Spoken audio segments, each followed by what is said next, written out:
Diversity Week, DEI, I should say, Diversity, Equity, Inclusion Week here at OU. I'm very excited, to be honest with you. Not a lot of universities have had me speak. That's changed. The University of Dallas invited me last November. That was the first university that I've spoken at since 2017.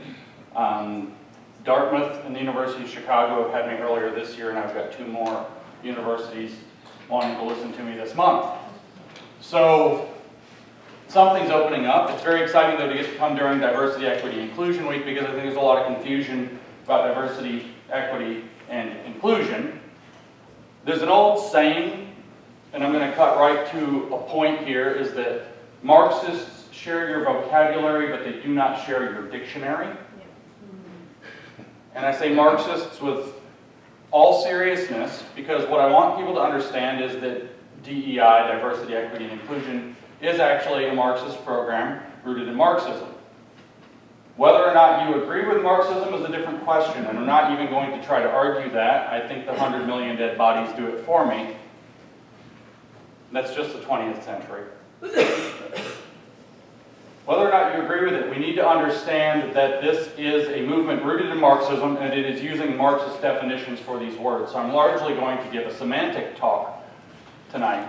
I'm going to break down for you what diversity, equity, and inclusion that the University of Oklahoma here is celebrating, what those words really mean in, I would say, practice, but the correct Marxist term is praxis, which is the application of theory into practice. It's a slightly different thing. Now, I say that the Marxists share your vocabulary, so they use familiar words that you know, but they don't share your dictionary, meaning they have different meanings for the terms. Not to be flippant, not that I've discovered some fact and that I have this bizarre interpretation for myself.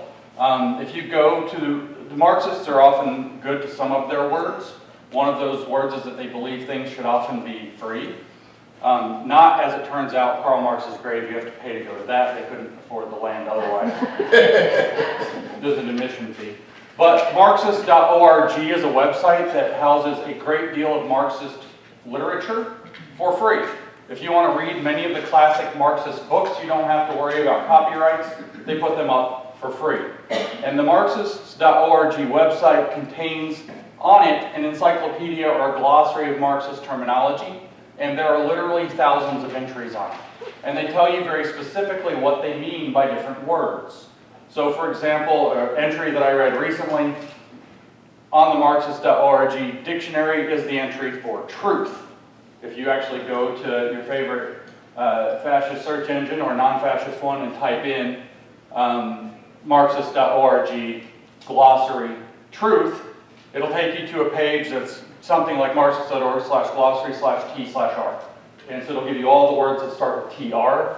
That's how many terms they are. They didn't break it down by alphabet. They broke it down by alphabet by the first 2 letters for their website designations. But you can actually scroll to the bottom of that. I think it's the last entry on the page, and read the definition for truth and see I'm not making it up. And they say at the beginning of this definition for truth, I probably could whip it out on my phone and read it to you, but they say at the beginning of this definition for truth that most people take truth to mean something that corresponds to the real world, but Marxists understand that truth is a feature of social formations.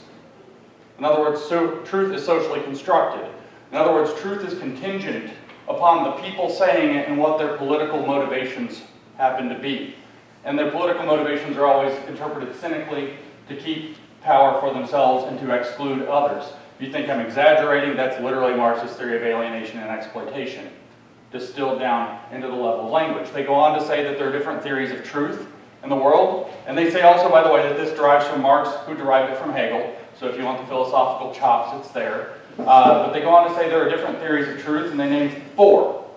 One theory of truth is the Rationalist theory of truth, which is that reason is the ultimate arbiter of truth. So 2 + 2 = 4 is permanently true, universally true for all people in all times, because it is a logical truth derived in reason. You guys can go read Bertrand Russell's famous proof that 1 + 1 = 2, which is something like 1,000 pages long or something like this, hundreds of pages long, from absolute foundationalist first principles in mathematics.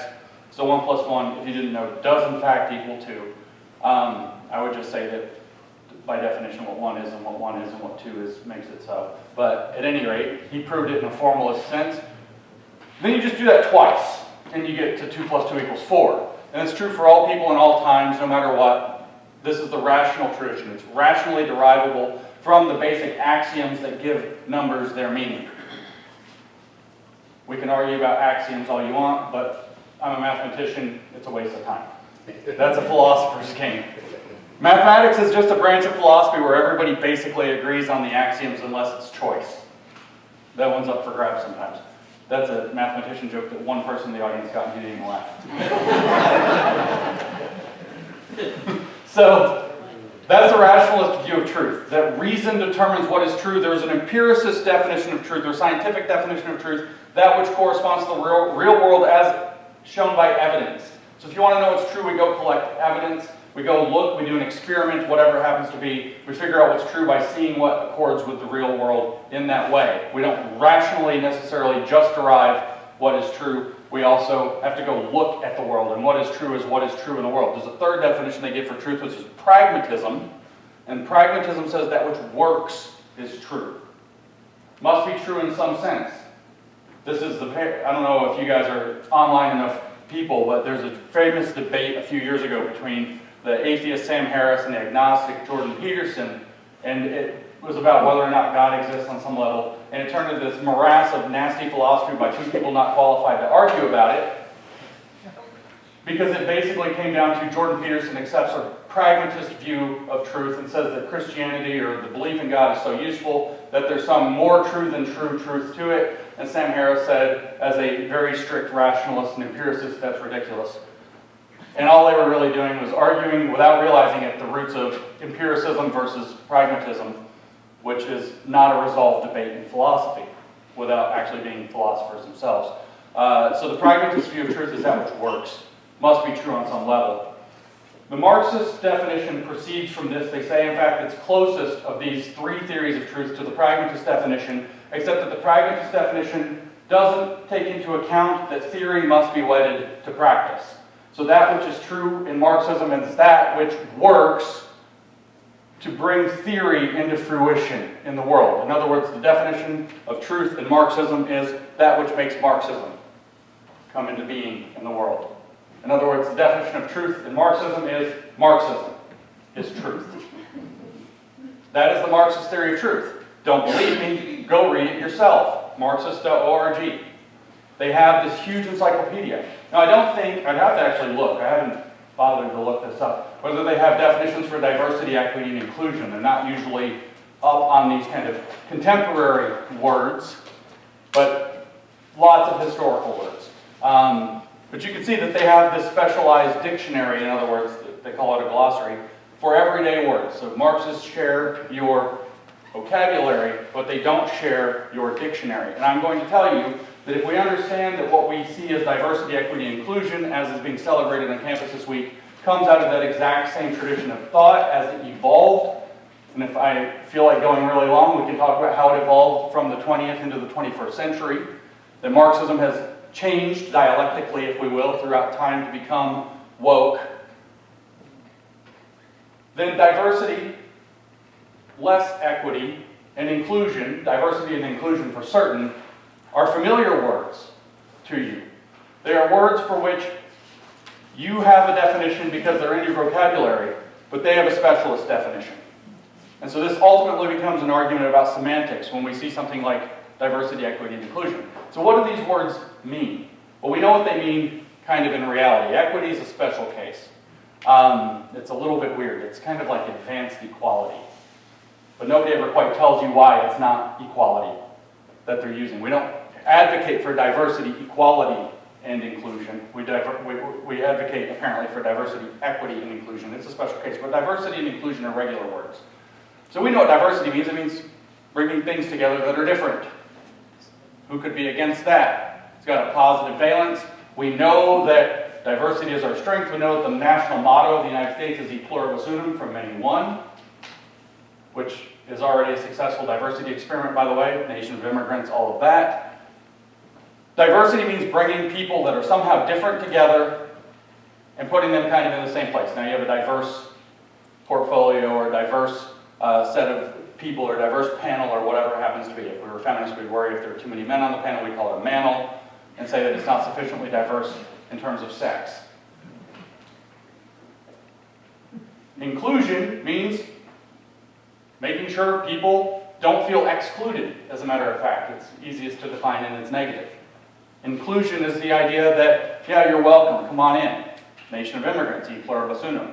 It's already a diversity and inclusion experiment. So we're familiar with these words.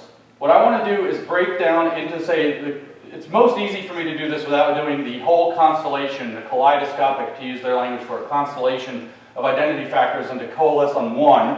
So I'll probably just focus on critical race theory, which I've read the most of out of the different theories, but it's the same, whether it's critical race theory, critical gender theory, queer theory, fat studies, disability studies, or anything down the list, post-colonial studies, you name it.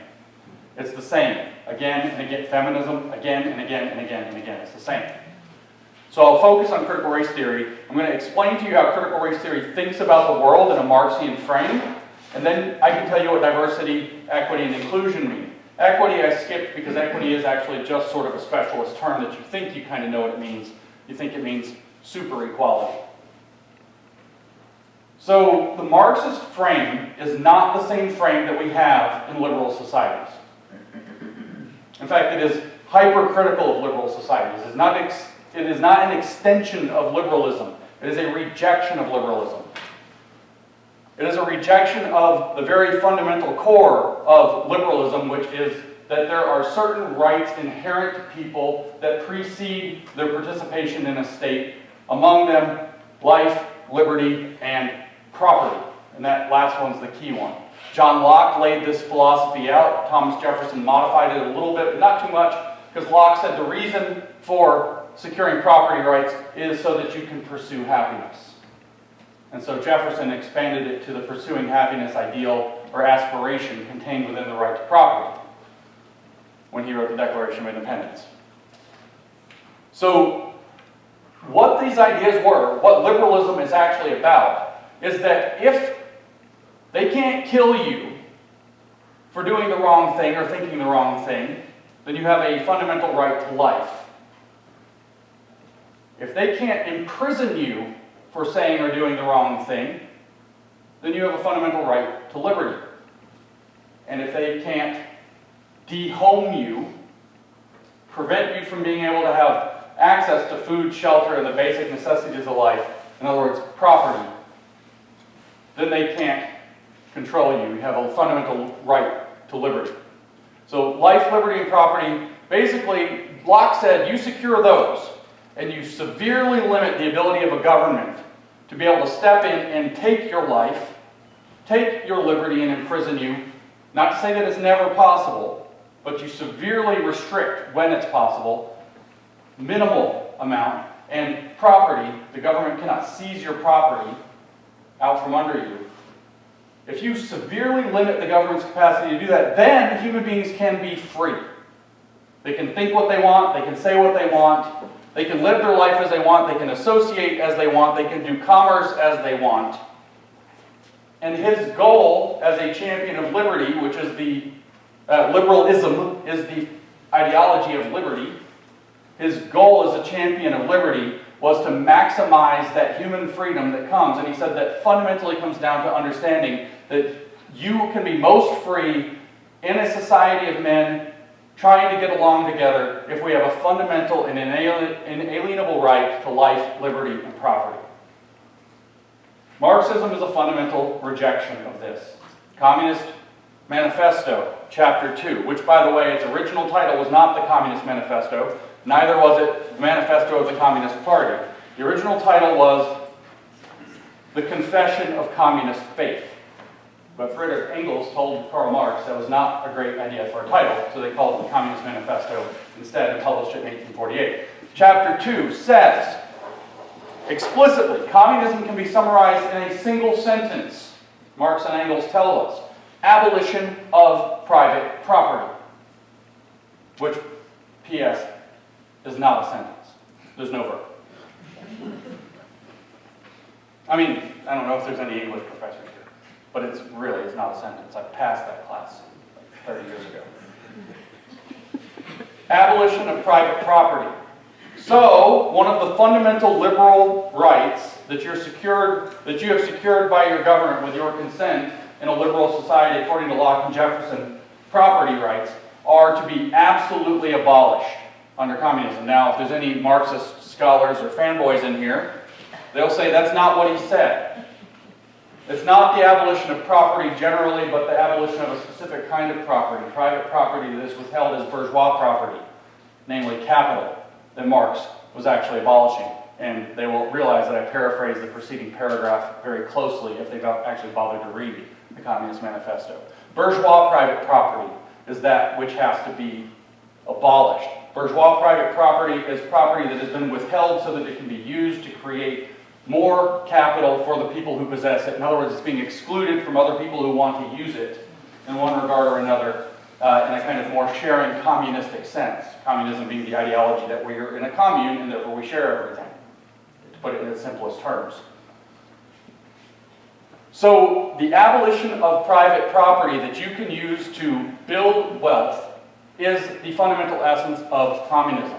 To abolish private property when people already have private property requires seizing private property. So Marx laid out a theory of revolution in which the working class, who are the productive workers, they might have, say, a hammer to build things and a sickle with which they gather grain, that being their symbol. Those people produce all the stuff, but they work for other people who gather it and distribute it, call it capital. I gave you your hammer and your sickle or your spinning cotton ginny, and I let you be more productive, but I own the capital that allowed you to be productive, so I'm going to pay you to use my machines or to do my work for me, to bring my vision into the world, and I'll give you some money in exchange for that, and we're going to have wages as a token of of what you've earned or the value you've produced, but I'm actually exploiting because there's a surplus value that comes into this, and I'm going to collect that and I'm going to keep that. Okay, so this is Marx's view of how the labor relation works, that it's inherently exploitative when capital is involved. If I own the machine and I let you work on the machine and I pay you money, I'm necessarily giving you less than you actually produced in terms of output and value. He goes deeper than that, though. He actually understands that people come to know themselves by bringing in a vision they have a vision of what they want to see in the world in their mind. This is in his economic and philosophical manuscripts, for example, from 1844, which he wrote in Paris before he wrote the Communist Manifesto. He says they have a vision of what they want to build or to produce in their minds, and they bring it into fruition, and they see themselves. They are the subject that envisioned the product, the object, and they made the object come into the world, drawn from raw nature, and in that they see themselves as creator of that thing. And they come to understand themselves, and the dichotomy between subject and object is narrowed. And so they actually have a spiritual dimension to how they are growing and understanding themselves to be man rather than animal. Animals engage in activity, but they don't produce because they have no vision of what they're producing. That's what separates man from the animals. And so you come to know yourself as a man, as a human, by engaging in productive labor. And so when you end up in a labor relation based on capital and property rights, you're being exploited of that, not just surplus value, not just the money, the material value that's being produced. You're being exploited from that. You're being exploited from your spiritual access to understand who you are ontologically as a human being, what it means to be human. You're being alienated from yourself, and the true nature of yourself is as a human being that can produce as creator in a society. And so you're being alienated also from your society and from each other. You're being alienated from the other people with whom you compete as laborers because you're now placed in competition for scarce resources and jobs, and you're being alienated from the other class who is enslaving you through wages. So man alienates himself from each other, from himself, from his output and his labor, and from his actual understanding of what mankind is at all. So this is a tremendous sin. It's actually characterized in the economic and philosophical manuscripts as tantamount to the original sin, of being kicked out of the Garden of Eden and forced to work. And he says that the actual fall of man comes from the division of labor, which is rooted in the idea of private property. So this is a lot of kind of Marx stuff that people don't really know. They've heard a little bit. They think it's this idea about communism, workers of the world unite, blah, blah, blah, and they probably didn't read the manifesto, and if they did, they probably didn't really understand it, because it's a lot of bilge. But this is actually a upside-down, crazy theology that Marx has laid out that explains the fundamental ontology of human existence, while giving rise to duties of conscience for the people who participate in society, which is to increasingly understand oneself as not just an individual person, but as a member of the society, as a man who has an ideology, in fact, of society, a social ideology, socialism. So you become socialist man, and society becomes a socialist society when everybody gets the right consciousness. And this is where we're really going to get to the key. I know this isn't very much about diversity, equity, and inclusion yet. But you have to understand that this at the fundamental roots is what Marxism is really about. This paradigm is reproduced in exact detail in critical race theory, which I'm going to use as a proxy for all the critical theories of identity. And like I said, if we want to run long or if we want to do it in the questions or whatever, maybe we'll just need to fill some time. We'll see what happens. I can tell you how we got to identity-based Marxism instead of class-based Marxism over the course of the 20th century into the 21st. It's not that hard. Basically, the short version, to kind of make a Mel Brooks reference, the short version, Prince Valiant, is that capitalism works and they had to figure out something else to agitate people. The working class becomes stabilized by a successful capitalism that lets them build a modest amount of wealth where they feel like the labor exchange is actually fair and they're not actually being exploited and they're not actually having to, work in a chemical-laden, dangerous factory where they're put through terrible conditions and live in company towns where they're literally trapped. People actually, when they feel like they're free and they're exchanging their labor in a fair exchange, like it. And it works. As one of the prominent Marxists of the 1960s said, it delivers the goods. It does deliver a good life, and to be sure, it is a good life. Exact quote from Herbert Marcuse. So this is a problem that stabilized them. So we have to switch to something else. He called for identity politics. Now you know the short version of how we got to identity Marxism. So this Marxist idea is reproduced exactly in critical race theory, which is why I have written a book now, and I now try not to call it critical race theory at all. I just refer to it as race Marxism, which turns out pisses people off. I don't think they want people to know that it's race Marxism, even though it's very explicitly race Marxism. How does it, I could give you little punchy things where, the founders of critical race theory came together in 1989 in Madison, Wisconsin, had a meeting in a convent off of the university there to decide if they had a movement they could start, and they described this as saying that we met in an austere room and it was in a convent, there was stained glass and crucifixes here and there, an odd setting for a bunch of Marxists. Those little punchy things to tell you that maybe this has something to do with Marxism. There's lots of those. Lots and lots of those, like critical race theory and introduction.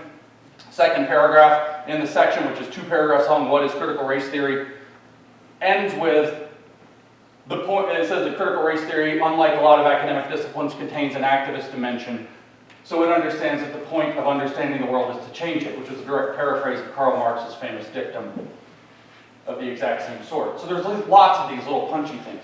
But this deeper thing that I talked about is actually what's going on. Marx saw that the labor relations separated society into 2 categories, broadly speaking, the base and the superstructure, or the proletariat, the working class, and the bourgeoisie.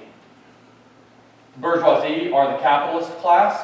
They have access to capital, which is a specialized form of bourgeois property that needs to be abolished in order to get to communism. They give themselves access by creating a broad mythology that justifies why they get it, called capitalism. By the way, capitalism is the name for a market economy given to it by Karl Marx. It's his caricature of a market economy that is capitalism.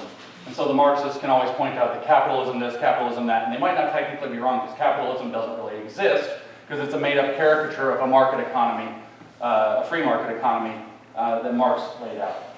And they have this ideology, this religion of capital, of access to capital through, say, meritocracy and individualism and all these other traits, hard work, Protestant work ethic, dependability, loyalty, reliability, punctuality, all of these kinds of features of how you get productive, how you do something worth your time, how you really make things work in society, how you become a good worker. They have this huge ideology that basically gets to tell them, we deserve capital, you don't, if you're on the proletariat. We have access to the upper rung of society, you don't. So Marx's concept of ideology is the set of mythologies that the people in positions of power and privilege in society write for themselves to justify their privilege and power and to keep it and to exclude other people from it. Critical race theory literally calls this white privilege. Feminism literally calls this, and Marxist feminism is a thing, literally calls this male privilege. There are people who are put into positions of power and privilege in society who write a vast ideology named white supremacy to justify why they get to be at the top of society and everybody else has to be excluded from access to that level. The bourgeois property that they generate for themselves and defend for themselves in white supremacy is called whiteness. You've probably heard whiteness. You probably have no freaking idea what it means. It means bourgeois racial property. It is a Marxist concept. You can go look this up. It's 90 miserable pages to read. There's a woman named Cheryl Harris. She wrote a paper that is considered a foundational text in critical race theory in 1993 in the Harvard Law Review, titled Whiteness as Property. And in the paper, she mentions that it is in parallel. She explains what property really is and what property rights are under the law. It's 90 pages long. They like to write a lot of pages of things. Lenin said 1,000 pages of theory for everything that exists. So that you never can get to the bottom of anything they say, because there is no bottom, they just write more before you can get there. QED never shows up, because it's not demonstrable, as it turns out. Math jokes. You laugh this time. I've lost my point. I'm so tickled with my math joke. Never tell math jokes in public. There's your lesson. That's all we're going to do the rest of the night now, is one math joke after another. Thousands of pages of, we were talking about the thousands of pages of critical race theory that they also write. 90-something page papers. See, I've worked my way back to where we were. Down near the middle, she actually characterizes whiteness as a form of bourgeois racial property, with the word bourgeois right there. She says it's the exact same kind of thing that the bourgeoisie give themselves in capital. But now it's for white people only, whites only being the sign from the segregation era. The Marxist ideology that there are winners in society who write mythologies to justify why they're winners, to exclude other people from that access or that status in society, is reproduced exactly by critical race theory, with bourgeois property that must be abolished, with whiteness. What does Robin DiAngelo tell us in White Fragility, page 149 and 50? She tells us that there is no positive white identity. There's no such thing as a positive white identity, and so her goal is to become less white. What do we see on activist posters? Probably on this campus, because it's DEI week. Abolish whiteness. Communism can be summarized in a single sentence that isn't a sentence. Abolition of private property. Critical race theory can be summarized, or race Marxism can be summarized in a single sentence. Abolition of whiteness. White supremacy is the mythology that justifies why you get that, and why the base or the substructure, infrastructure of society that does the real cultural work is to be excluded and alienated and exploited from the products of itself, limited in its ability to see itself as a subject through its cultural work and cultural product, which is why you can't have tacos on Tuesday. Cultural appropriation is the theft of cultural work by the elite from the infrastructure.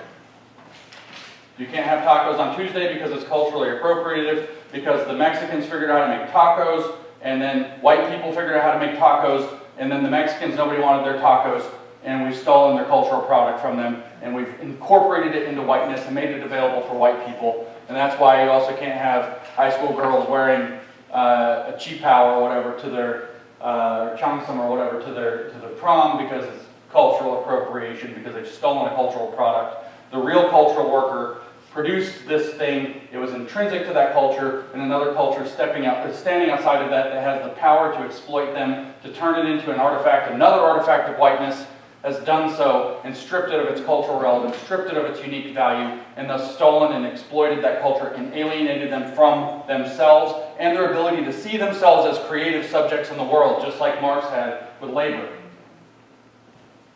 You know that by the way, how you realize yourself through Marxism now is by doing the work. Ever heard that phrase? Do the work. It's the same phrase for a really easy reason. It's the same ideology, repackaged. So you have to abolish whiteness. You have to be less white. You have to abolish private property. That's the essence of Marxism. That's the essence of race Marxism. It's the same ideology. Now, what they say, and this is why I had to go into this long Marxism BS preamble to unpack that for you, is that the way that Marx conceived of this, and I already kind of hit at it, is you have this superstructure, whether it's white people or people with access to whiteness is actually the correct way to say it. White people get it by default. Apparently Asians now get it by default. They were white adjacent, but now they're just white. You know I'm not lying. This is what's happened. You know I'm not making it up. You know that when Larry Elder comes out as a conservative and runs for governor, they say he's the black face of white supremacy. You know that when Dave Chappelle makes a joke about trans people because he's rich, he made it from a position of white privilege. That's what the articles. When Kanye West put on a Make America Great Again hat and said, I think for myself, they said, you're not black anymore. And you can understand that because Nicole Hannah-Jones, who wrote the Fraudulent 1619 Project, said there's a difference. In the wake of one of these incidents, she said there's a difference between being racially black and politically black. And that difference is, are you a critical race theorist or not? Which is why when conservative commentators decide to throw some fire, spit some fire, and they say it's just getting brought back onto the Democratic plantation, they're actually not wrong.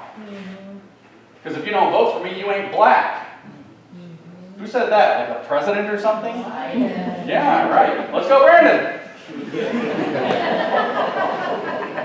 This is a way of thinking about the world. What Marx believed is that the superstructure and the infrastructure, this is about to get heavy, superstructure and infrastructure in society interact with one another through a process called dialectics.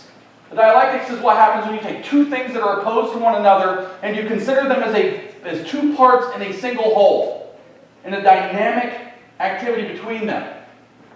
And so there's in between this thesis and antithesis and synthesis. In between them, it's very hard to say that on stage.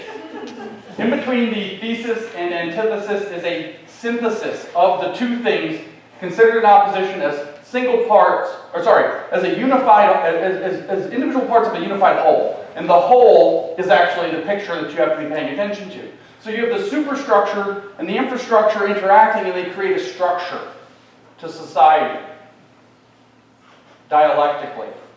The name of that dialectical relationship is called social relations. That's, if you've read one page of Marx, you've read social relations 83 times. Because that's all he cared about. It's how the material conditions and the division of labor create the social relations that condition and limit the subjectivity of the people involved in the entire society. Not just the people on bottom who are limited and kept willfully, or kept, not willfully, they're kept ignorant, they have a false consciousness about their experience, they don't have an awakened class consciousness, they don't know who they are, they're kept dumb and ignorant to be kept down. They're limited in their range of subjectivity because they're being alienated from the total capacity because they can't see themselves as creator, because they are not working for the vision in their mind, they're working for the vision in somebody else's mind, which isn't in their mind. I have a vision of a car I want to build, and all you're doing is making a screw that I'm going to use to put the dashboard on. You're alienated from the total product. You're doing work, but you're not doing the work. You're not being able to see yourself for who you are. The social relations condition who you are. This is called material determinism. If you're a capitalist, however, you spin this mythology for yourself, capitalism, or white supremacy if it's race Marxism, you spin this mythology for yourself and you limit the range of your subjectivity as well. You're willfully ignorant of what that suffering is like. You blind yourself intentionally. You don't know and don't want to know what it's like to be exploited. And so you actually alienate yourself from your true nature as a human. You'll also, if you read Marxism, find out that they use the word humanize. We have to humanize humanity. We have to humanize man. We have to humanize society. We have to humanize nature to turn it back into the garden, which we expelled ourselves from by creating the division of labor, by establishing property rights. It's very religious. I'm not exaggerating and I'm not being cute. It is a theology. Marxism is a theology, and it always was. So you have this exact same thing happening now in critical race theory. People who have access to whiteness are in the racial superstructure. People who don't, aka people of color, are excluded unless welcomed in like Asian people who are now white, no matter what their skin color is, by the way. One of the many brown race people, I don't know what the brown race is, but they like to talk about it. Those people are in a dialectical relationship as well. White supremacy conditions it. It creates a structure of society called structural racism or systemic racism. The system itself is defined in terms of racism. It doesn't matter if individuals or institutions are racist. In fact, every one of them could be without racism or not acting on any racism, not exhibiting any racism, but the system itself could reproduce racist outcomes, and therefore you have an entire racist system in a systemic or structural sense. Well, what the heck does that mean? It means that there is a relation between the haves and the have-nots that produces a structure that creates these outcomes that are unequal, but it also conditions the range of their subjectivity. So this is why we talk about there being a difference between being racially black and being politically black. Because when you're politically awakened, you understand whether you're white, you can be politically white. Oh, that's usually not good.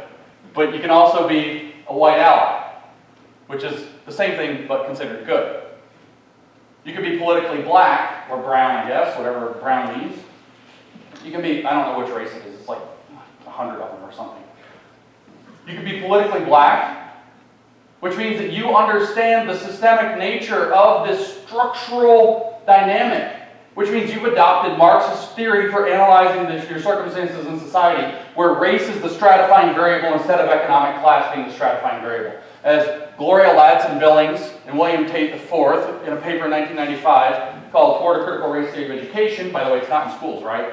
1995. Toward a Critical Race Theory of Education, as they wrote in that paper, critical race theory exists to make race, and this is in italics, the italics, and central construct for understanding inequality, explaining that they're replacing class with race. Class will now be analyzed through race instead of the other way around, as the analysis of race in classical or vulgar Marxism went.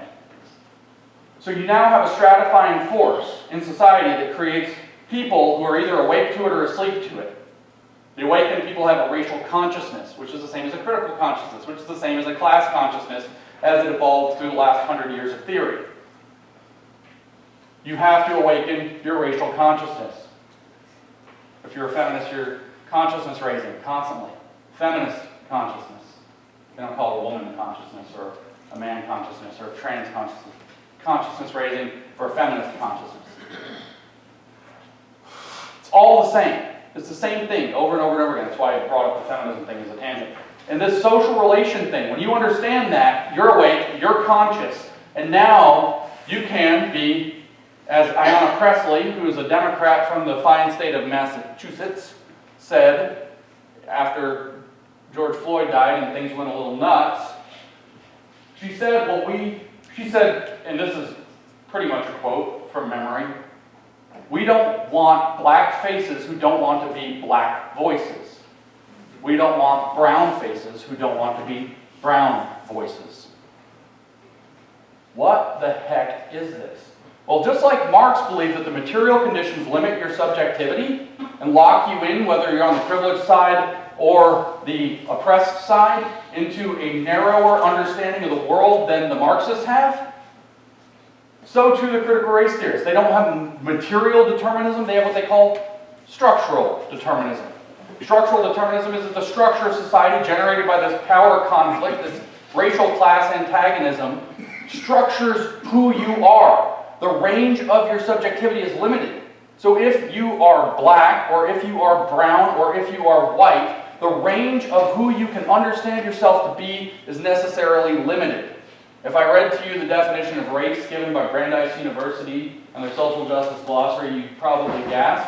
I think I have it on my phone, but I think I'll drop the microphone if I try to get it out. It's really shocking, though. They actually say that that the definition of race, not white, race is a seductive classification of human beings based upon skin color created by white people originally from Europe that sets themselves as the archetype for humanity for the purposes of maintaining their power, privilege, and domination or something like this.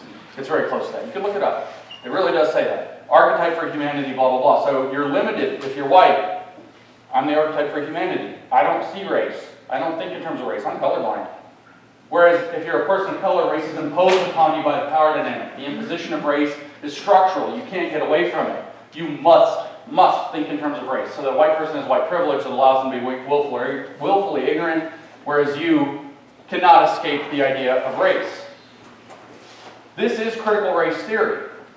And so what this structural determinism does, it turns out that it proves that Martin Luther King was naive at best when he said we're going to judge not on the color of skin, but by the content of character, because both material and structural determinism say that your social position against the hierarchy of power determines your character, and that is imposed upon you by the people who have placed themselves at the top of society and will remain so until they are dethroned by revolution. A complete reordering of society. This is critical race theory. So we don't want brown faces, we don't want to be brown voices, we don't want black faces, we don't want to be black voices, because structural determinism, according to critical race theory, which Ayanna Pressley was espousing explicitly there, whether you knew it or not, leads to what critical race theorists call a unique voice of color.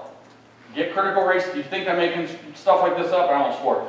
Get critical race theory in introduction, it's written at the high school level, read it, it's listed as one of the core pillar tenets of critical race theory at a basic level on page something like 7 or 9 or something, not very far in, chapter 1. A unique voice of color.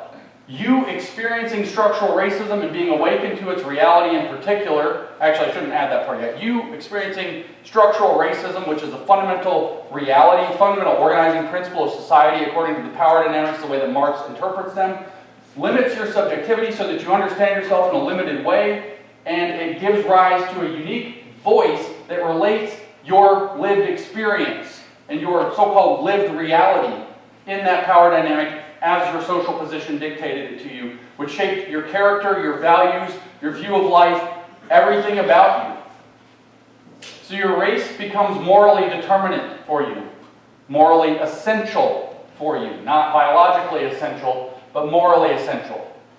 It does moral essentialism, not biological essentialism, and they think they're so crafty that they're not essentializing by race, which everybody can see that they are.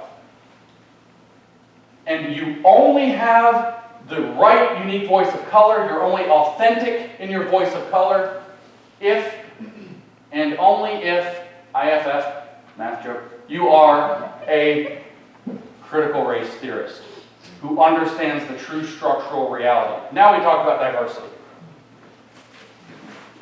Diversity, equity, and inclusion under a critical race theoretic or otherwise critical lens always understands all facets of reality and thus all words, which is why they have a different dictionary, through the lens of systemic power being the operative principle of society.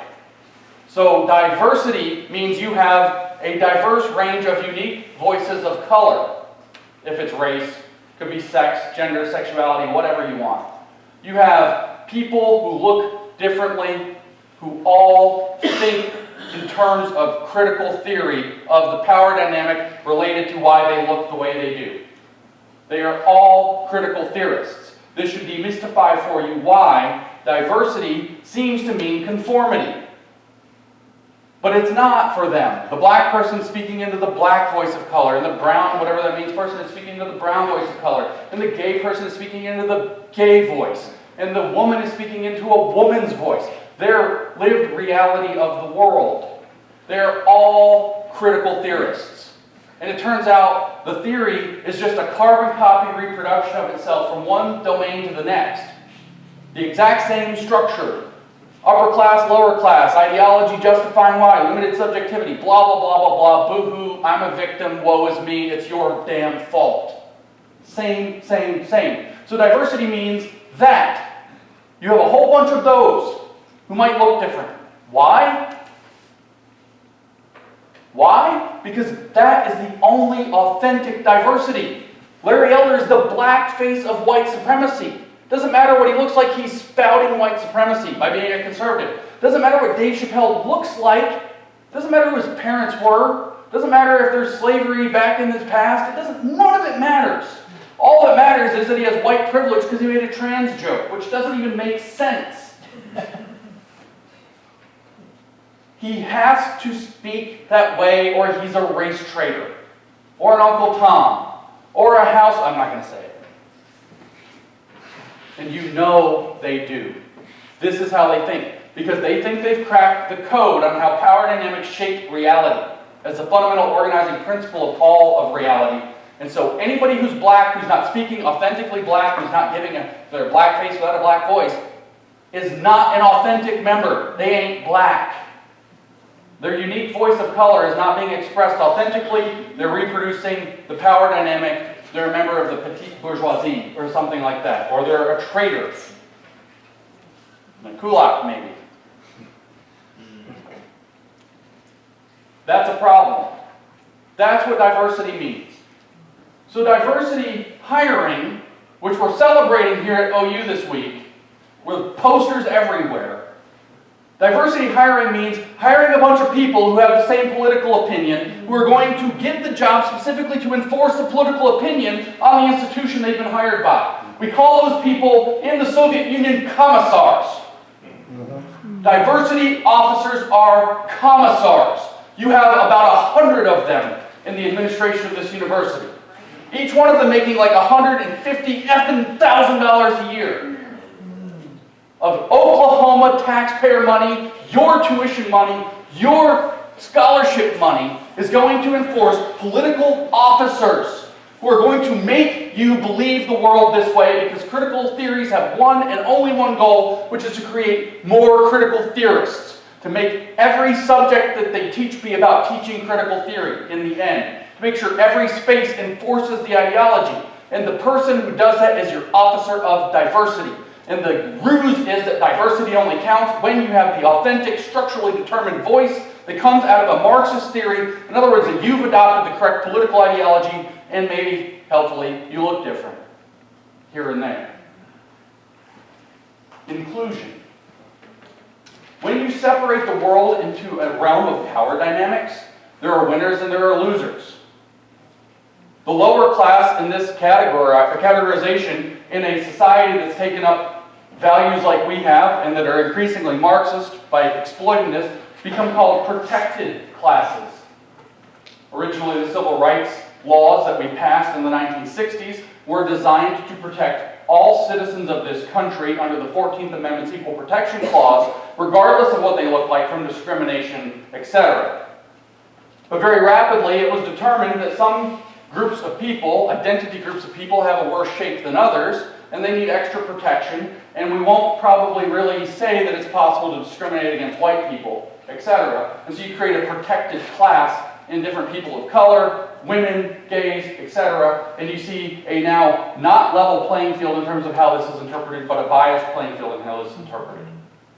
So if you're in a protected class, if you believe in this ideology of structural determinacy in society, everything in the frickin' universe reminds you of it. Therefore, it offends you, and it makes you feel like you're not included in what's going on, or that you necessarily are excluded. So, for example, if you had, this is Oklahoma, I understand, I don't think this is a very glacial activity area, but Wisconsin was, and if I don't know if you saw, the last fall, or late last summer, there's this rock on the campus of college campus, which is populated by adults. There's this rock deposited there by a glacier some million years ago, 42-ton boulder.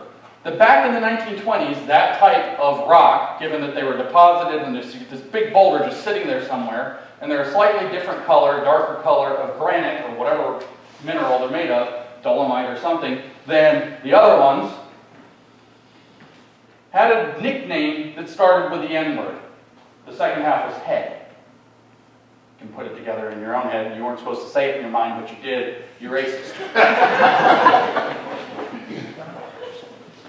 Busted.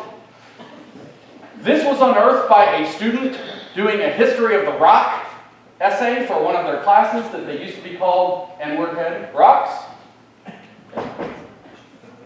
And suddenly this rock on campus made campus non-inclusive for people who might find that out and be offended by that and be reminded that there was a structural racism of the United States that Marxists believe doesn't go away until we have a complete sociocultural revolution that puts critical race theorists in charge of everything in a literal dictatorship of the anti-racists that reproduces Marx's dictatorship of the proletariat, where the cultural means of production are seized and administered to create equal outcomes called equity. Oh, blew a plot line here. So inclusion means anything that could possibly cause offense must be excluded. So you probably have this weird intuition that inclusion feels like it means exclusion, because it effing does. But it's not exclusion just of exclusion. It is repressive tolerance exclusion. There is a bias to who gets excluded and why. The people with the correct political ideology do not get excluded. They feel excluded all the time. They claim exclusion. The other people have to be excluded. Why? Because they reproduce the power dynamic. So if you're Joe Rogan and somebody strings together all the times that you, for your philosophy students that might be in the room, breached the use mention gap of the N-word, and you said it, and you string together a 10-minute video and look how many times Joe Rogan has used, but not, how many times he's mentioned but not used the N-word, it turns out. You string it together, then Joe Rogan can't be on Spotify anymore. Obviously, he won that little battle, but that was the intention. Why? Because his mere presence, even if he never says it again, even if he apologizes, still reminds people that it was said in the past. So, Joe Rogan has to be removed. Joe Rogan said the wrong thing in the past, so he has to go.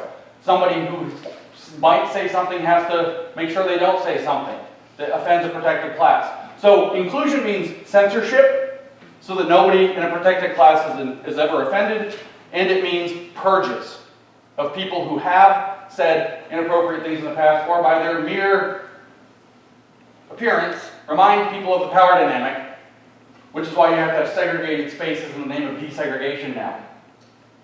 If you've wondered about the segregation as desegregation, the space is already segregated by the mere presence of people who remind you of the fact that there's a power dynamic. So you have to segregate them out into individual racial caucuses in order to desegregate the space. That's some Orwell-level BS right there. But that's the rationale. So inclusion means censorship and purges.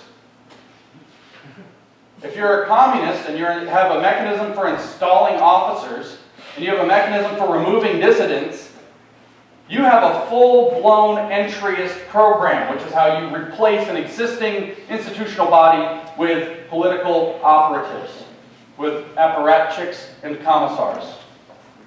That is what your DEI week that you are celebrating is about. And what is the goal of DEI? Well, actually, before we come back to equity, let's pause, because I mentioned repressive tolerance, you might not know what it is. In 1965, the leading Marxist theorist of the time, Herbert Marcuse, wrote an essay titled Repressive Tolerance. It's a fun read. You should look it up. It's one of the most totalitarian documents you will ever read in your entire life. I'm not exaggerating. He says at the beginning that the purpose is to make certain historical possibilities that have become regarded as utopian possibilities back on the table. In other words, communism. You got to use a whole bunch of words so you don't tell people we're commies. But that's what he's saying. Certain historical possibilities that have become regarded as utopian possibilities. A perfected commune society. And what does he say? We'll skip most of the essay, we'll get to the punchline. He says, again, paraphrasing very closely, tolerance, liberating tolerance, which will free a society to this utopian possibility, tolerance must be extended to movements from the left, even when they engage in violence, because that's revolutionary and overthrows the damaging, harmful existing system that's already doing violence. Movements from the right must have tolerance withdrawn from them. In fact, it's not enough. He says that if we had withdrawn democratic tolerance from Adolf Hitler so that he couldn't make his speeches, then the idea that he was promoting never would have even entered the mind of the reactionary. So we have to prevent the idea from even forming in the conservative mind through censorship and pre-censorship. And it's explicitly politically biased. His definition of the left, by the way, is the Marxist left. People who think like him, critical theorists. His definition of the right is everyone else. Same definition you run into with this critical race theory nonsense. Their definition of a racist is everyone else. Actually, them too, because they got their whip and they're hitting themselves with it, like Robin DiAngelo. It's just, read Robin DiAngelo and just imagine that it's a Puritan confession. Puritan humiliation is a technical term from the 16th century, and see how you feel when you read White Fragility. It's going to feel uncanny to you. That's what it is. She knows she's racist. She's racist as hell. She tells you over and over and over again in all of her books. So what you have with inclusion and diversity then is a mechanism to enforce a biased playing field that levels the already unlevel playing field by extending tolerance to the left no matter what it does, say burn down cities. Remember when we were told that change is supposed to be uncomfortable? And remember when the pandemic just stopped because racial justice is so important? Remember all that crap? That's repressive tolerance. Remember when some Canadians drove their trucks and blew their horns, and this was a terrorist act, and parents showed up at school board meetings and like, stop sexualizing my kids, and they're literally Merrick Garland, the Attorney General, came out and said, you're domestic terrorists under extraordinarily shady circumstances, where it looks like he sent the letter to him from his own office to the people who sent it back to his office, and then he said, oh, we need this, and then nobody seemed to know where the letter came from, and then he also has a gigantic conflict of interest into the educational DEI-based SEL program called Panorama that his son-in-law runs, that was actually implementing the thing that the parents are trying to stop, that he said would make them domestic terrorists. Holy shit. Merrick Garland's a commissar, guys.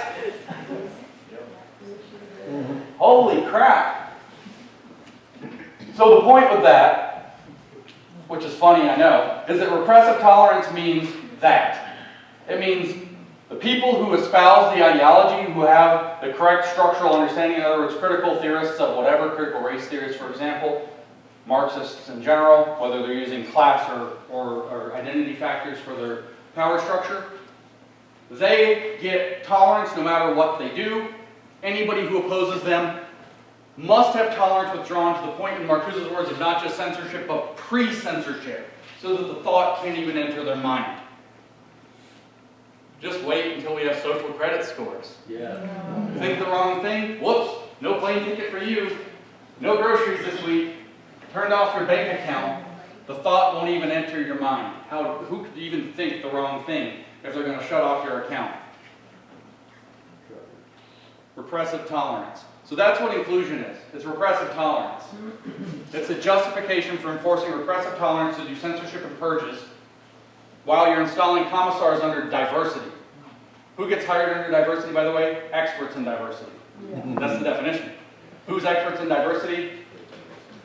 Critical theorists of identity, who might or might not look different. Because technically they still can't get around civil rights law, so they have to include funny clauses in your university. Read the literature in your university is putting out. They'll say, by diversity, we mean experts in people who have expertise in diversity and not necessarily anything to do with race, sex, gender, blah, blah, blah, blah. Disclaimer, lawyer, health, exposure. What do I do? So they mean people who have the right ideology. So what's equity? Equity is the goal. Equity is the redistribution of shares to make citizens equal. We call it equity now under neo-Marxism, which has gone out into a kaleidoscopic constellation of identity factors and power dynamics rooted in those. But we used to have an easier name for it: socialism. Equity means socialism. It is the administered, whether physical, material, or cultural economy, an administered economy by a commissariat that ensures that you have equal outcomes according to group status. Socialism, by definition. Equity means socialism. So DEI that you're celebrating on this campus, I told you, you're welcome to like Karl Marx and Marxism all you want.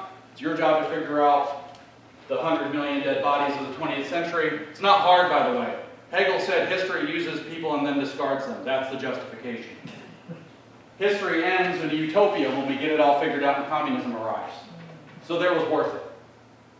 That's the justification. I did your homework for you. History uses people and then discards them, like Anthony Fauci. Where'd he go? History used him and discarded him. It's a beautiful ideology, isn't it? Equity is socialism, it is the goal. Diversity and inclusion are the mechanism, and that's what you're celebrating this week on your campus. That's what you are paying through the nose in this state and through your tuition dollars to install on this campus to regulate your life to within an inch of your graduation potential, lest you do the wrong thing and get expelled when it gets far enough along. It's in every department, or will be, at this university. I don't know for sure the details of this one. I understand that we're looking at having it in the engineering department. So I'm going to bring up a character from history, speaking of Soviet history, named Trofim Lysenko that you probably weren't taught about in schools.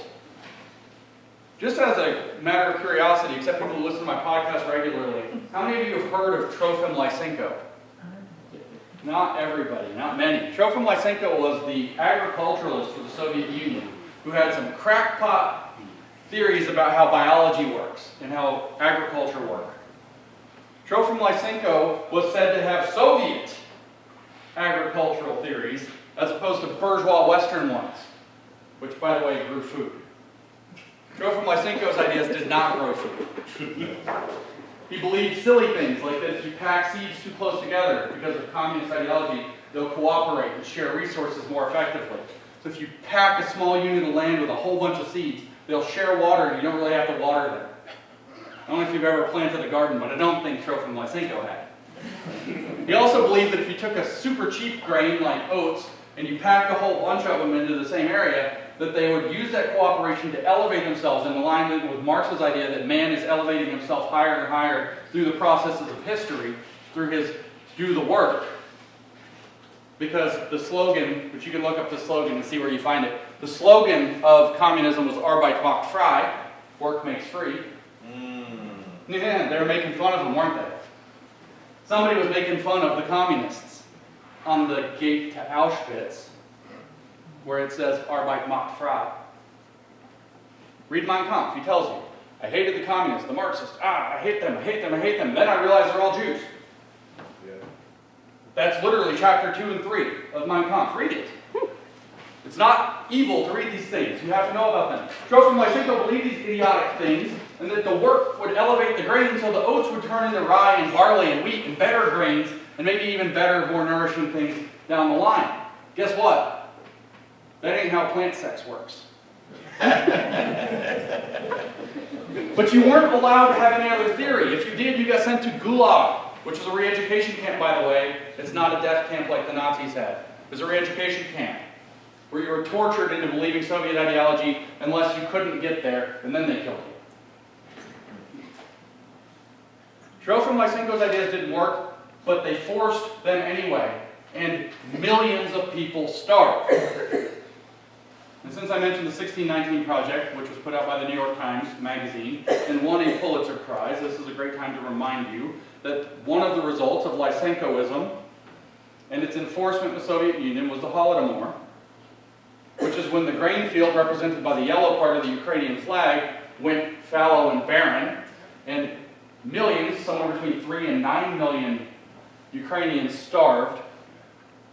And Gareth Jones, a reporter in Britain, told the story. And Stalin's man, Walter Duranty, living in Moscow in a lap of luxury paid for by the communists, wrote an infamous headline, Russians hungry, not starving, published by the New York Times, covering up the Holodomor genocide, which won a Pulitzer Prize that the New York Times has never disclaimed. They still hold that Pulitzer Prize, covering up a literal genocide. So why do I bring up Lysenkoism? Because if you are installing political officers in engineering, it's only a matter of time till your bridges don't work. Because the ideology replaces, and the ideological outcome replaces actual outcomes, actual effects, actual reality. It's only a matter of time. Now I bring up engineering to be cute and punchy. It's in physics, it's crept into math. I can tell you how that works too. It's primarily worrying right now in medicine. It is literally infected medicine. The American Medical Association is completely enthralled with this ideology. millions of people will die because of medical Lysenkoism in this country, because we're not willing to say what this ideology really is, because we like diversity, equity, and inclusion. We're going to celebrate them on campus, on every fucking campus in this country, until our country starves. That's pardon my mouth, but I am talking about a potential genocide of our own people and the collapse of our nation. This isn't a frickin' joke. This is what DEI is actually about. This is what race Marxism is actually about. This is what we are really dealing with and celebrating on our campus and installing officers in our campus. And I'm told by one university administrator after another as I travel around the country that it is bottom up, that you, the students, demand it, and that's why they have to do it. I don't fully believe them. I don't fully believe them, but I do know the students are demanding it, and I also know that nobody's willing to tell them no because of another Marxist named Paulo Freire, who's an educator, who said that the ideal education is where the oppressed tell the teacher what they need to learn to escape their oppression, and the power dynamic between adults and children is posited, and teachers and students is posited, so the students lead the educators, the students lead the administration around as well. Same ideology reproduced in educational theory, and between adults and children. And of course, when you blur the lines between adults and children, you know what comes next. Exactly what George Lukács and the other Marxists advised with sexual behavior in the Marxist regimes. You know that meme where it shows like one word, another word, and a handshake in between? Marxists? Groomers. Marxists? Pedophiles. Because it destabilizes society. There's no morals anyway. Who cares? This is what we're up against. This is what's being celebrated. This is what's being pushed. You must understand. Marxists use your same vocabulary, but they do not share your dictionary. They have different meanings for these words. The way operationally this works is some policy comes into play, some policy is put there. Hey, let's add the word diversity. Let's say we're going to celebrate diversity. Everybody's like, I know what diversity means. Great, why not? Nobody resists it. And if they do resist it, they look like, to use another $5 word, asshole. Nobody wants to take that fall. What are you, a racist? You don't like diversity? What's wrong with you? Huge scandal, PR disaster, maybe you're getting fired. Identified one of those purge inclusion people that made the meeting not inclusive by making it about that. And so diversity, we're going to celebrate diversity. It's put in a policy document. And then when they have enough power to enforce it, diversity means you only hire political appointees that they believe in. You must understand what's actually happening. You must understand what's actually happening. So, you have to think about it for about 5 or 10 minutes tonight when you go home. Do I want to lose my country over something this retarded? I know you can't say that word in public. But seriously, breathe. Dave Chappelle made a trans joke because he has white privilege. Do I want to lose my freedom and my future over something this patently stupid, this patently racist, this patently sexist, this patently evil and dumb?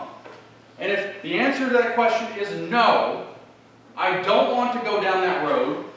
I understand we have different technology now. I understand that the Marxist production problem and the Marxist distribution problem have slightly better solutions due to robots and automation and AI. It ain't going to work.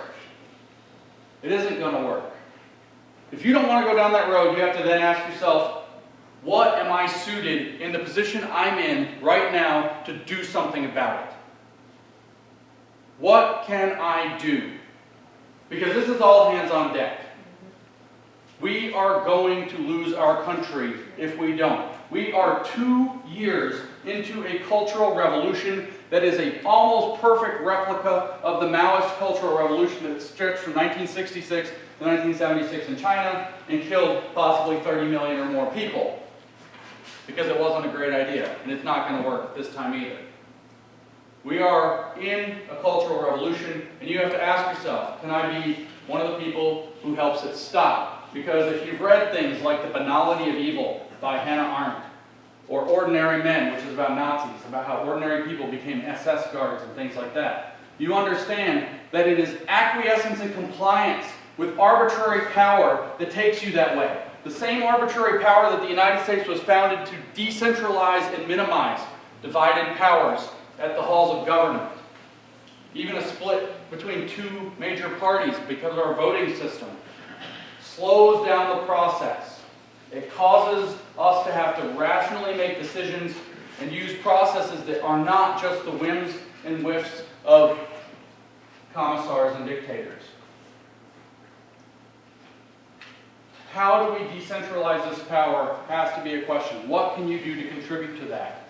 And it's live not by lies.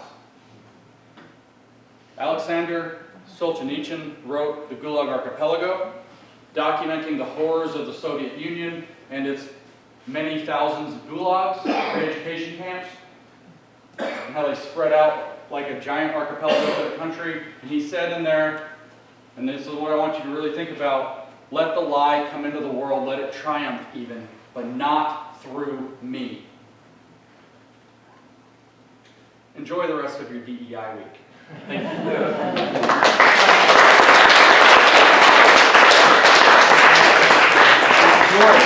I will take questions as long as John says it's okay to take questions. So, I've got one. Yeah. I'd like for you to address from your thoughts. I guess no better term I use. I'm trying to be politically correct. I'm a retired Army officer. On how all this is infecting our armed forces. Oh, it's bad. I know it's bad. I'm glad I'm retired, and I've been retired for quite a while because it's not my armed forces that I participated in, and I'd probably have a room waiting for me in Leavenworth if I was still on active duty. Hear you. What are your thoughts? You make me laugh now because I'm going to go and text some of my buddies that are instructors at West Point that they can't speak freely. Yeah. Thank God cadets can still inform their parents on what's going on, and there are parents that will speak out. But some of the things that I hear from young soldiers, airmen, Marines, and sailors, as you word the commissars now, that are deeply ingrained, and for no better term, political officers. Just following orders. Sir. I feel we're at a very dangerous point within the country of the great stand down that our SecDef had when he first came in to, I guess, decide who the woke people were, who the non-woke people were, and if anything that we as Americans should be afraid of is how this appears to be infecting the armed forces, and look what's going on in the world.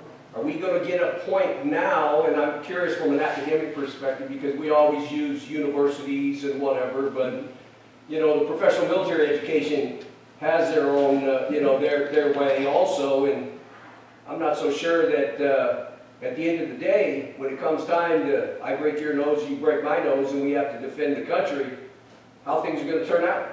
You should be very worried about that, as a matter of fact. It's the largest national security threat we face right now. Woke Marxism is the largest national security threat we face right now.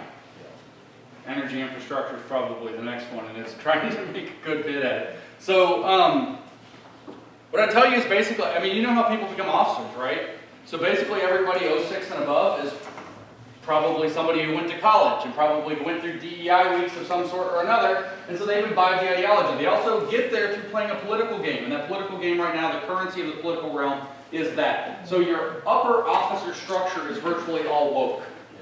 Wonder why Milley's worried about white rage and wants to learn about white rage? General Milley? Yeah, because he's woke. Because he had to play the political game to become General Milley.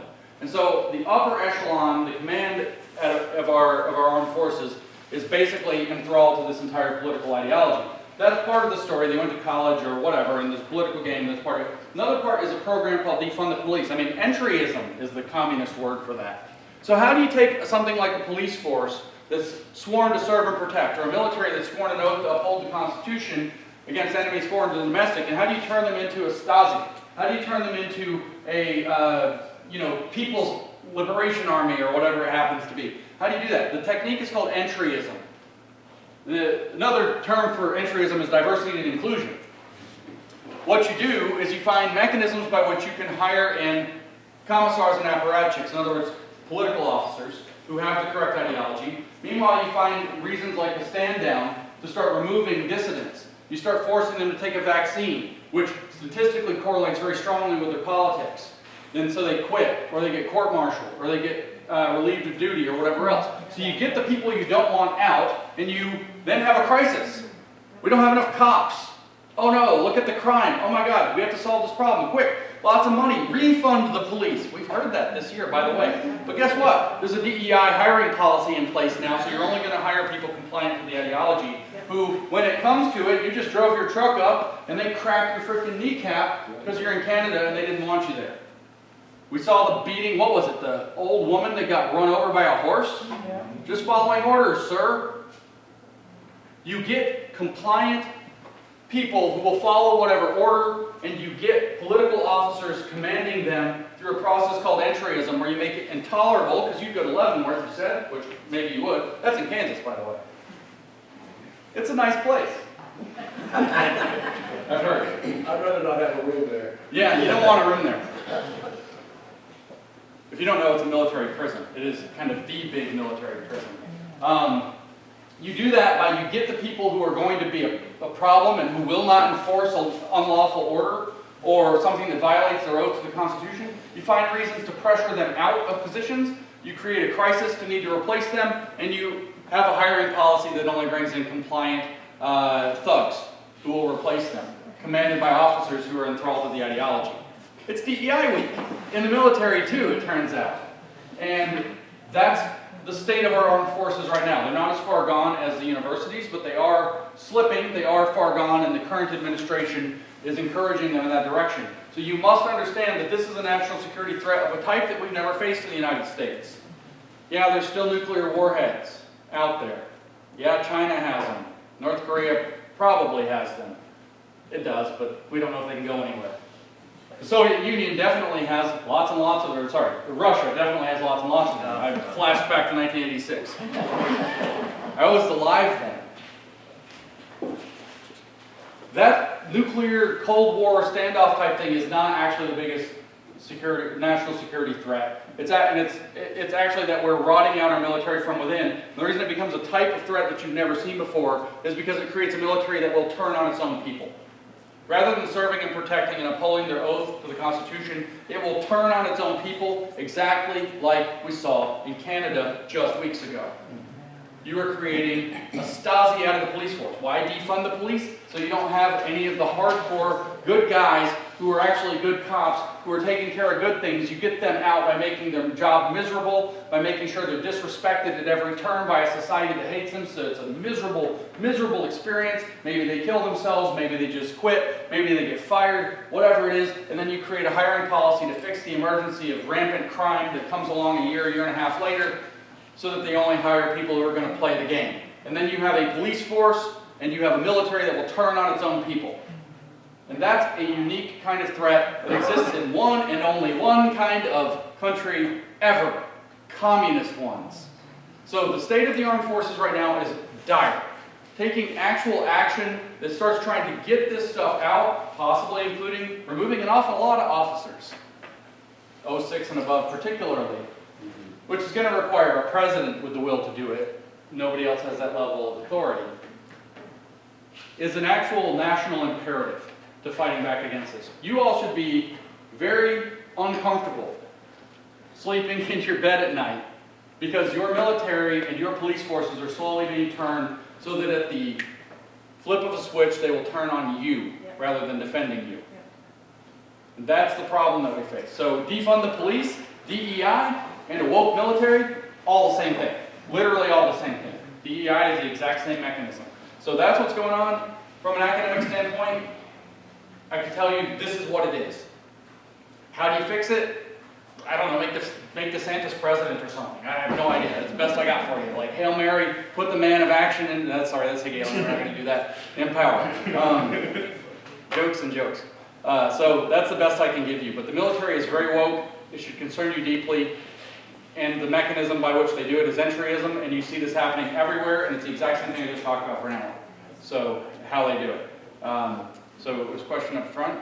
Yeah, so can you talk more about, like, what ordinary people can do, like myself, for example. I'm not a powerful person, and I mean, obviously I want to, help prevent this as much as possible, but also from a practical standpoint, I have to make a living, and if this is, because like my workplace, everyone around me supports this, and if I don't, I do run the risk of losing my job. Mhm. So what is your advice to people such as myself, like most Americans?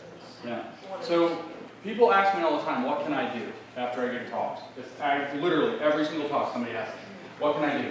I was talking to my wife the other day, I thought about it, and I was like, you know what I just want to say? I don't know, what can you do?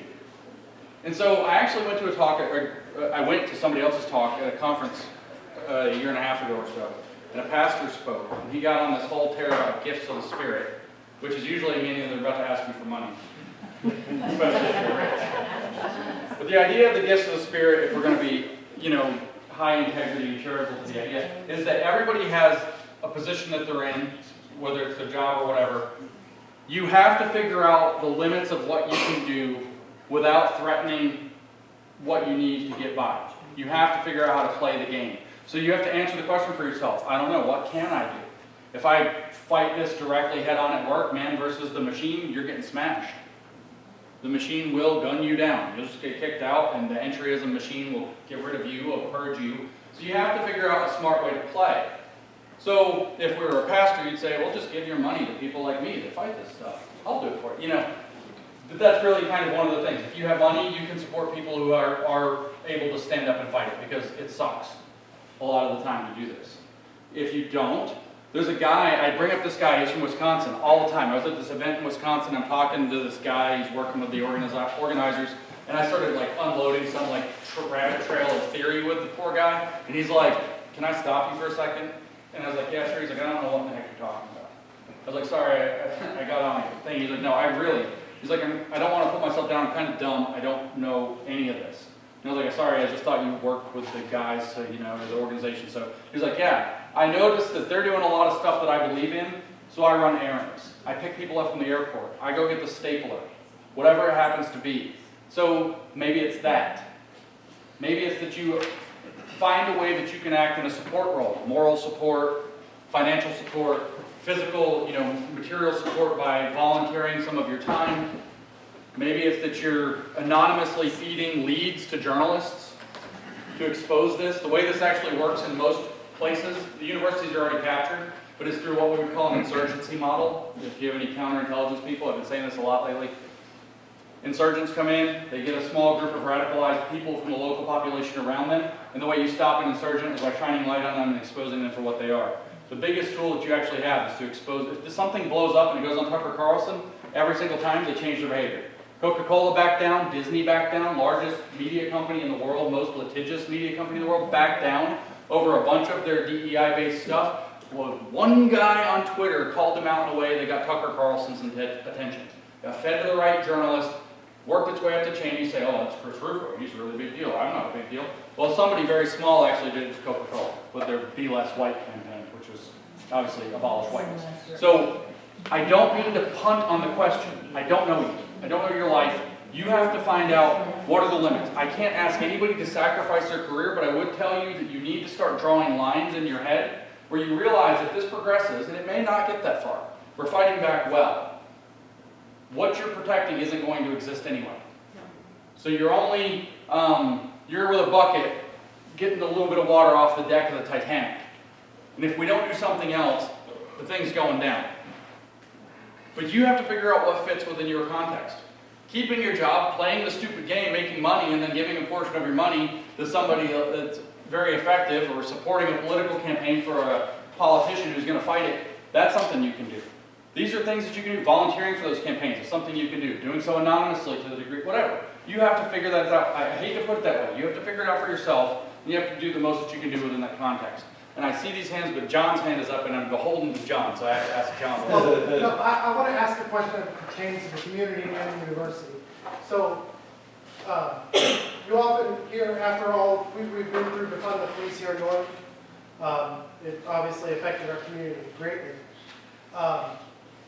And we also have professors on this campus that are in local government. You know, economics professors, leadership professors, like our mayor.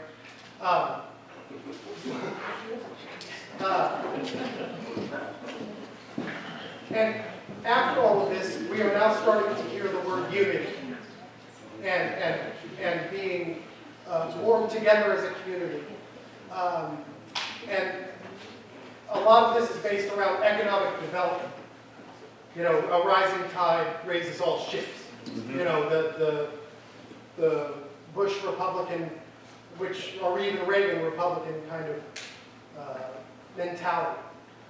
What is the danger in that today in terms of diversity, equity, and inclusion? Because it seems to be very well funded. What's funding? And should we unify around that? Just because it may be economically viable for the city in the short, mid, long term. So, I mean, you do a practical question to answer, but unity comes after accountability when there's been some kind of a transgression. So accountability is necessary first.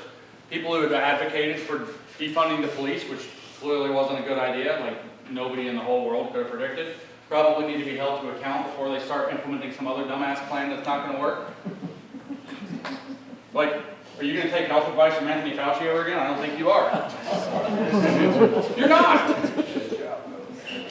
You're just not.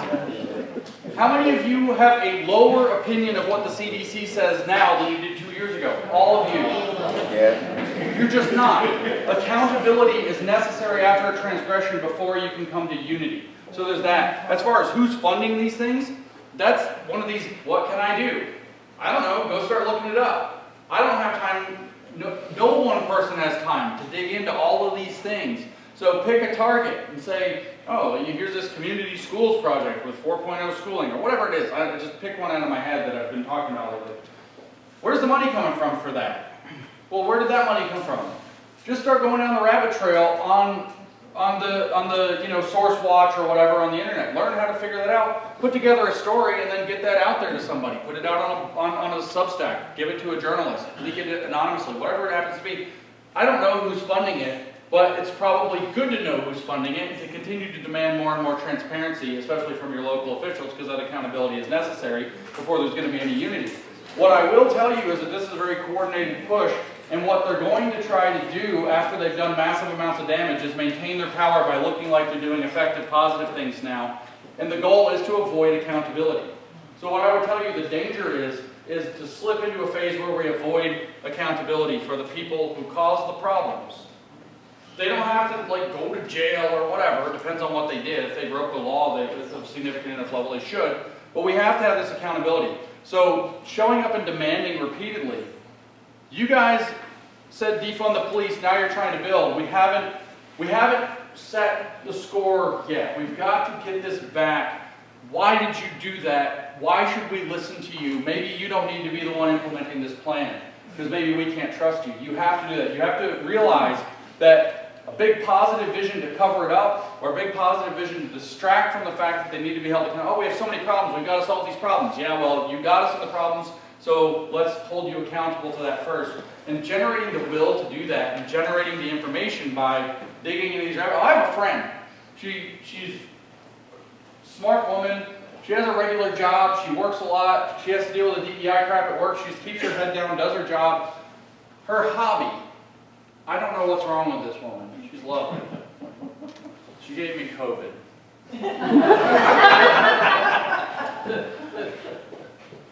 She's lovely. She reads SEC filings in her spare time to see where these rabbit trails lead. Pick up a hobby like this. I know it sounds horrible and boring. It doesn't have to be that. It could be chasing the money or whatever. Figure out ways to get involved locally to where accountability becomes central to the next phase in whatever we're doing. I don't know if that answers your question, but the danger is that accountability gets even in the future, nothing more. I was leading you in a direction, I'll just say, look at ESG. Oh, yeah. That's where I was trying to go. Okay. So, can you explain what... Yeah. We have that appearing in our community that is funding certain things around the community that might appear good in the short term, but may not be good long term. So can you explain what ESG is for us? I mean, this is a little bit like heady, but the reason DEI is happening at all, it's not just like there's this weird plot. I mean, there is, but that's not sort of it. There's this bigger concept. DEI is embedded as a portion within a bigger concept. And it has another acronym, ESG. ESG stands for Environmental, Social, and Governance Standards. And it turns out, the analogy I give is you go to New York, you go to Wall Street, you see the famous bull. How do you stop the bull? How do you control that raging bull of the market? Turns out the little fierce girl is not going to stop the bull, and the poor girl is going to get trampled. The way you control a bull is you put a ring through its nose and you pull it around. Because it hurts like hell to have a ring through your nose and you pull it around, and even a bull will follow you around. You put a rope on it and jerk it around that way. The name of the ring in the bull's nose at Wall Street is ESG. Environmental, Social, and Governance Standards set by big investment firms that they won't manage your assets, they won't take care of you, and they have trillions of dollars of assets to manipulate. They will not do this unless you meet their standards for environmental policy, social policy, and governance policy, as though it's a bank or a corporation's job to set those policies, especially social policy. So they've created this whole illusory architecture at the corporate and investment finance level called Environmental, Social, Governance Standards for a Sustainable Future, Sustainable and Inclusive Future, as a matter of fact, by the way. And they've created, the way that your score goes up is by doing what they say with regard to climate change, by doing what they say with regard to social justice, and doing what they say with regard to good corporate governance. So hiring DEI officers raises your G and S scores. You're implementing social justice initiatives in accordance with the people who have these grand schemes. You think there can't be a conspiracy that big? There's actually only like 2 corporate boards involved. And one of the corporate boards is actually on the other corporate board. The names of the 2 biggest companies involved are BlackRock and Vanguard.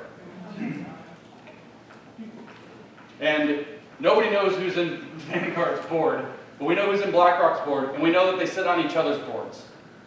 So there's really, in a sense, one trust, as we would use the word back in Teddy Roosevelt's day. There's one giant financial trust that's created a scheme for creating arbitrary power where they get to tell every company, every institution in the world what to do. And if you want a good ESG score, you're going to implement DEI for your S score, and you're going to hire officers for your governance score in order to do it. Climate is its own other thing.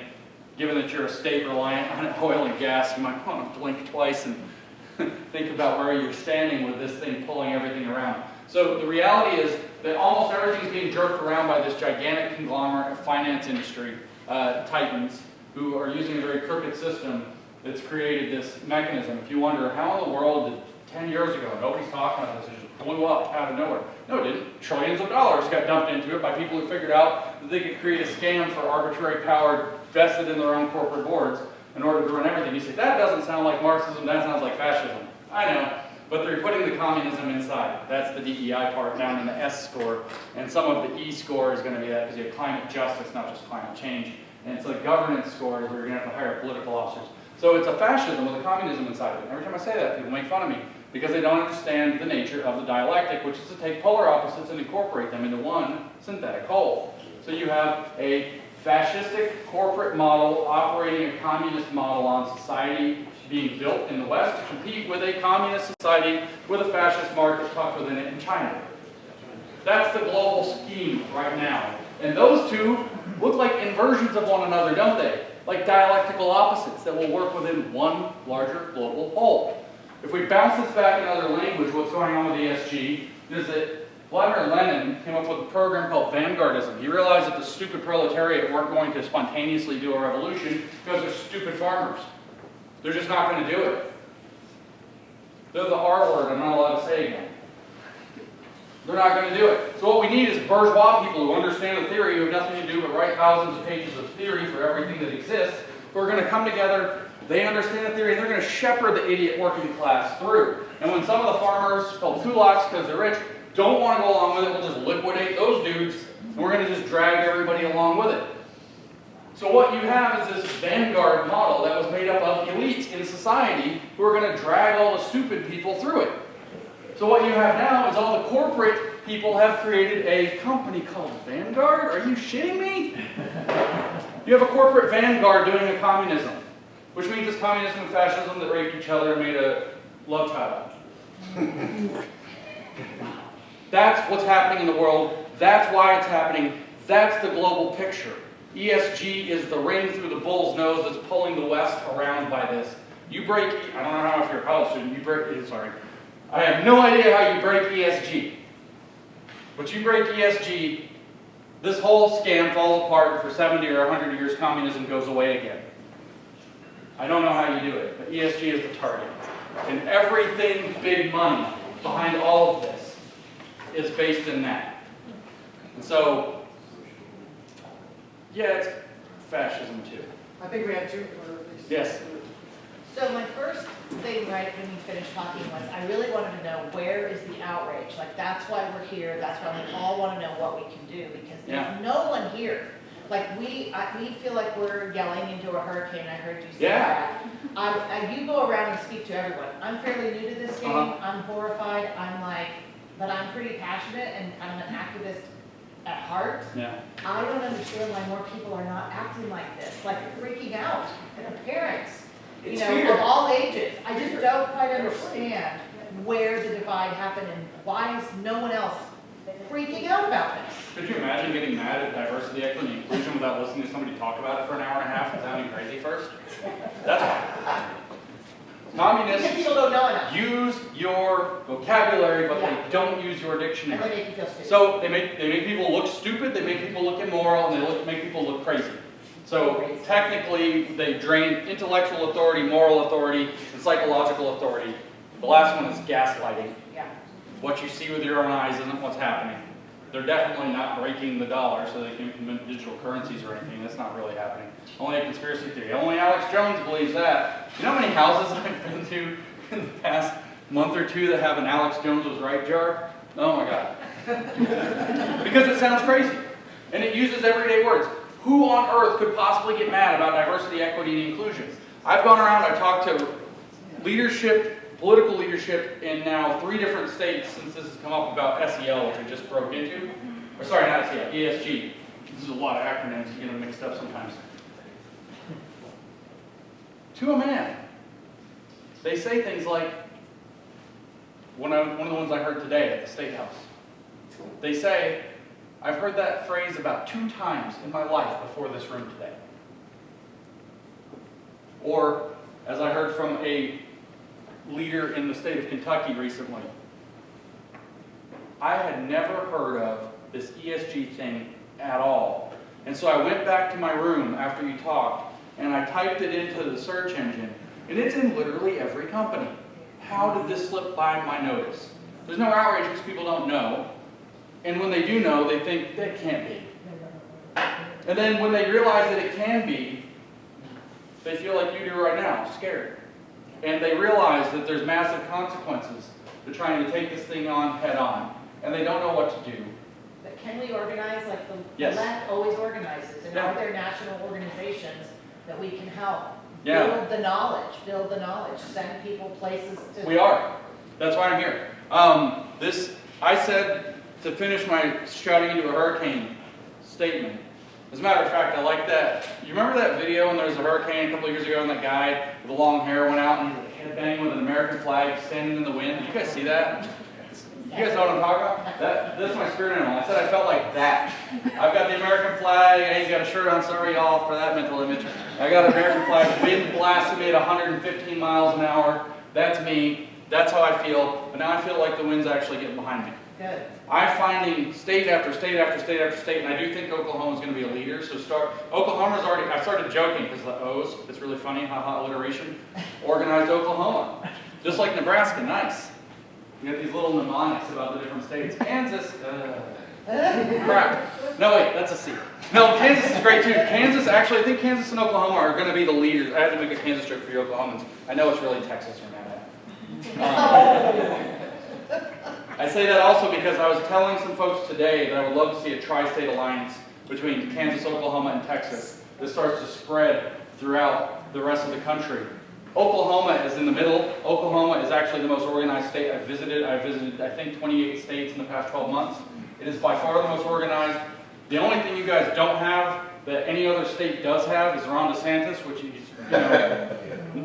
the governor here is not bad, but Ron DeSantis is really on top of this. He's one man. What can he do? So organization's already happening here in Oklahoma. There are people, that brought me in. You can talk to John. You can talk to any of these people. They can connect you to what's already happening in Oklahoma. There are networks you can easily plug into and work visibly or anonymously. You can start your own. The hard part with people that are generally conservative is they tend to silo and compete with one another. And everybody wants to figure out how they can make a buck off of it. And then you have a big problem with the so-called rhinos or whatever, that they like what we call the stage 2 cancer.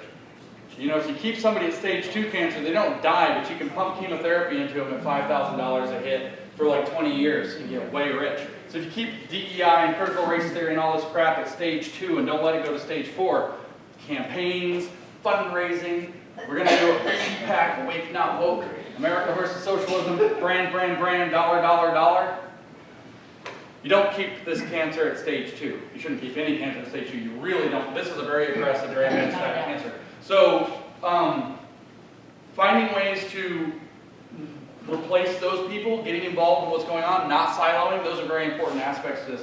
But start an organization. Start organizing with people in your local community. Start talking to other parents. This is the thing I saw in Wisconsin, is other parents just started talking to each other. Basically what it was is during the height of COVID, so you don't really have that going on like we did. But it was like, hey, let's just let our kids play together. Let's just forget this crap. Let the kids play. And then they're at the park together, or at somebody's house or backyard or whatever together. And the next thing you know, the parents are talking, and then they're like, well, I don't know about all this crazy stuff. What's going on? And the organization started to happen organically. But you have to get organized. I hate to give you this bitter pill. You don't have to become a PhD in it or whatever. You have to get informed. You have to learn some of the basic linguistic tricks, some of the basic linguistic tells where you know you're dealing with this. When you see words like change agent, like what they're turning your children into, you should raise an alarm bell. You see words like transformative, critical consciousness, or awakened consciousness. Belonging is now a word. Like, who in the hell talks about belonging? Nobody talks about belonging, and now everything's like, the beautiful president of this university, I met with him last September, and I said, Joe, what are you doing? And he was like, we just want to make a campus where everybody feels like they belong. And I was like, don't give me that word. I know what that word means. It means the positive affirmation side of inclusion. It means that not only do you make somebody not feel excluded through the power dynamic, but you positively affirm their critical theory bullshit. You pat them on the butt for giving their lived experience so that they feel like they belong in the environment. I know what that word means. It's positive, it's inclusion plus positive affirmation.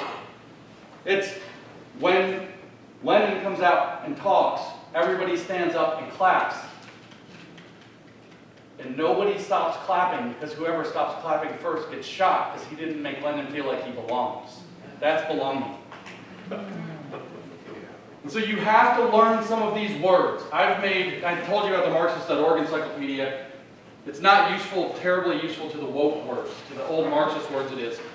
But I've partially made an encyclopedia on my website on newdiscourses.com. I call it the translations from the wokish. And I've done about 110, 120 of these words. You get the hang of it. You got to find watchwords and things like that. So you got to get organized, you got to get informed, and only after you're both, then you start taking action strategically.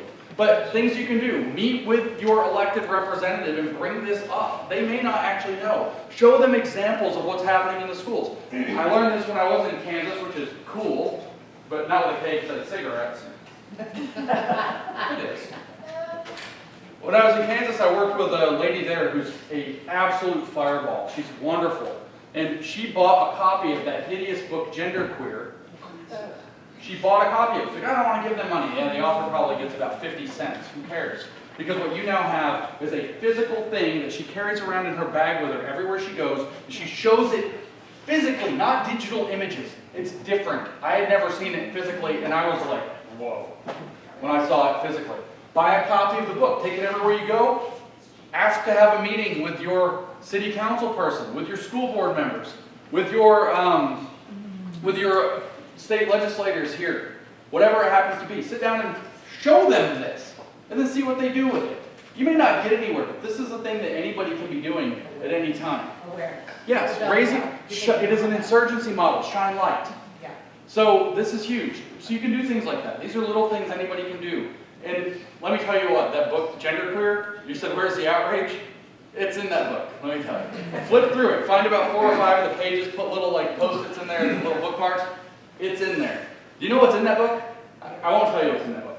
I will tell you that an activist parent in Virginia that I know posted images of that book on Twitter recently with kind of a, very spicy bomb of a comment about it and it being in the schools. It wasn't like inappropriate, but the images of the book, just straight up. And not only did they make her delete the tweet, not only did they shadow ban the pants off of her, they actually classified her account as an adult content provider, so now it's hidden from all the searches and everything, and it's listed. If you click on her profile, she's a mom.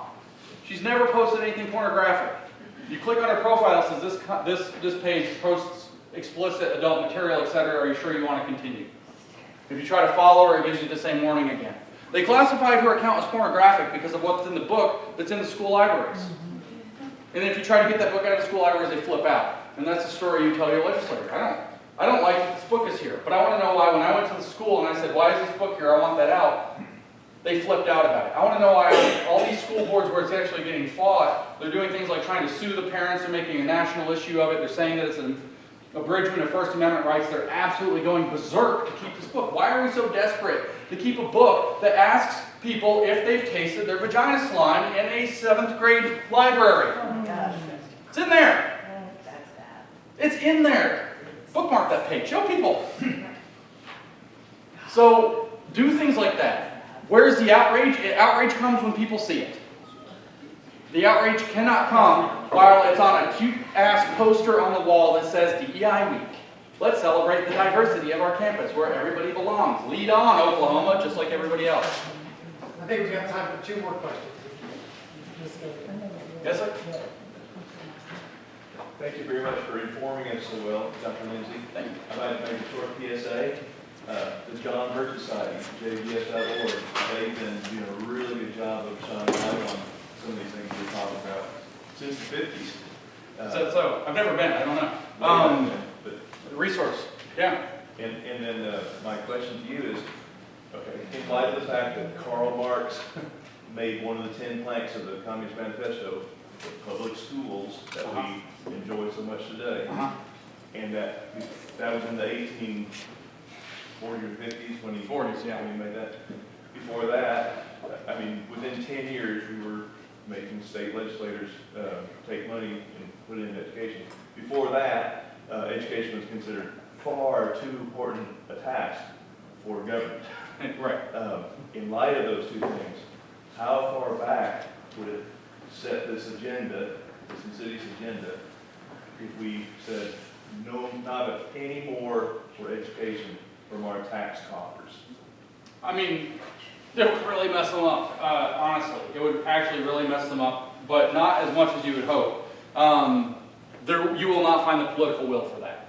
You will not find the political will to get rid of the public school system at all. And so rescuing the public school system is actually a political necessity as far as I'm concerned. That said, I strongly encourage, I tell parents all over the country right now, the school is on fire. If your child is in a burning building, you don't go get the hose, you go get your kid, then you get the hose. Get your kid out of the school first, homeschool. I know the laws here in Oklahoma are actually the best for that in the country. And you will not find the political will to eliminate the public schools. Now, it's only going to be of limited utility anyway, because the incentive structure is actually erected such that the goal of educating people in our society right now is to get them to go to college, which is like the super finishing school. All the colleges, including OU DEI Week, are woke. So therefore, every school that's going to have any value in the existing system, if this isn't purged on its own completely, is going, so if they're all private schools or whatever, and I know your homeschool is different, but that's also going to get brought under the purview of academic standards if you want your kids to be able to get to college, etc., which maybe you don't. I get that too. All of it is going to be bent toward that as long as the incentive structure is that your kid has to be woke in order to succeed through the next stages of life. what you have to actually understand is they say that they're attacking meritocracy as an aspect of whiteness, but what they're actually doing is creating a new false merit. Being good at diversity is their new false merit. Being good at the theory is the new false merit. So when they have a new system of false merit, it'd be like basketball where if you change the rule where the only thing that counts are three-pointers, you're never going to see anybody do anything else. They've changed what it means to get points. If all, or we could cook up some crazy thing, like you have to do a spinning little thing or whatever, get points. Everybody's going to be spinning around like idiots all the time. You look like Harlem Globetrotters to get points. They've replaced what it means to have merit in the system. As long as that's the case, all the incentives are going to align to score within that false system. ESG is one, DEI is one, whatever. Those are interrelated, nested, like Soviet, not Russian dolls. So we actually have a much bigger task on our hands.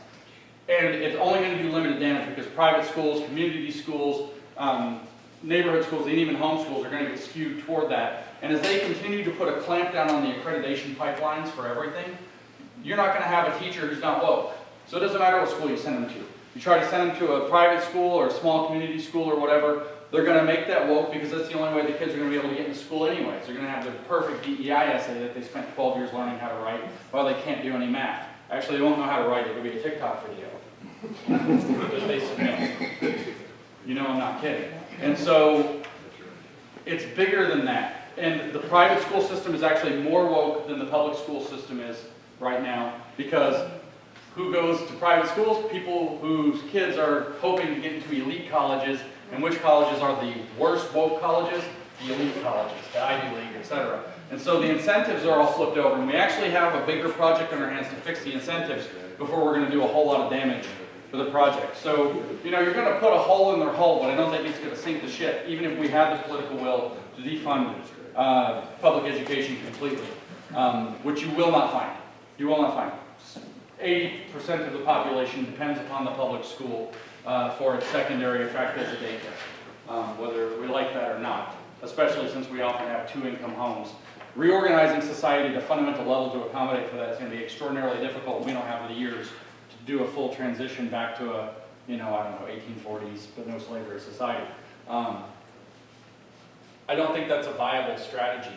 I do think, however, taking kids out of schools to protect them is a necessary tool. I do think it creates political leverage, and I do think that creating the pressure to start changing the schools one way or another, threatening their funding if they're going to do any of this, they will respond to that. Breaking the backs of the teachers' unions and superintendents' unions and so on will also contribute to that. By the way, that's also an international problem. I know it's Oklahoma and you guys don't have teachers' union things like normal states. Good for you, but you sort of do because what do you do? Well, I understand it's different because the NEA and the AFT are not particularly strong here, from what I understand. No. But either way, it doesn't matter because the AFT and the NEA are both beholden to Education International (EI), which is just a gigantic international communist education front. And so all of these things, the superintendents' unions, all of them are going to be tied into EI anyway. And you're not going to get around it even by breaking the local unions unless you sever those links completely. So it's bad. And I don't mean to misspeak about Oklahoma. I just hear conflicting things. I don't even live here. And so yes, ma'am. Last one. It seems to me that there is a chink in their armor. And I saw it with COVID because there was a cure for COVID. And they wouldn't let you use it. And that's how you knew that the hospitals were in on it. Yeah. It wasn't their protocol. Yeah. CVS was in on it because they wouldn't fill my prescription. Yeah.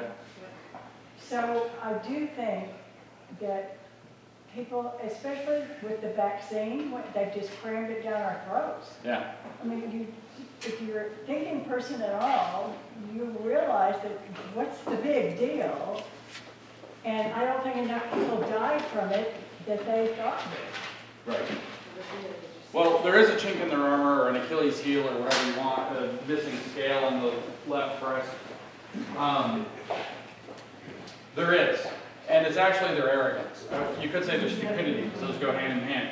They are fatally arrogant, as they would be. They don't even actually understand human nature very well, so they'll try to foist these lies upon us that people see straight through. whether it's that there are certain pharmaceuticals that are extremely effective for treating COVID-19, and this was known about before the fact, and then they don't allow anybody to get them, and they even take things like supplements like N-acetylcysteine that's known, for example, to denature the spike protein and to lower the inflammatory response that actually causes a lot of the problems. They take that off the market and re-regulate it after 70 years as a supplement, as a drug, all of a sudden for no reason. They do these very kind of transparent, shady things, and that's COVID. But they also do very transparent, shady, stupid things. The other COVID example I like is where they've started to advertise that heart attacks and strokes are normal in children. Like, literal ad campaigns for that. Normal people see straight through this and realize, oh crap, something evil's happening here. This isn't incompetence, this is malice. It's not even negligence, it's malice. Because they're so arrogant that they think that if they just put it out on CNN that everybody's going to believe it. They think Right? we're stupid. They think everybody's stupid, which is why they're telling us that Larry Elder is the black face of white supremacy and we're supposed to accept this. Which is why they're telling, I mean, I gave you the theoretical explanation, so there is one in their twisted little theory, and they can be cute and argue about it for an hour and a half with nobody that matters. But the fact of the matter is they think you're just stupid enough to believe it, and that they can just cram it down to you. This is why Dave Chappelle is white privilege. Come on, right?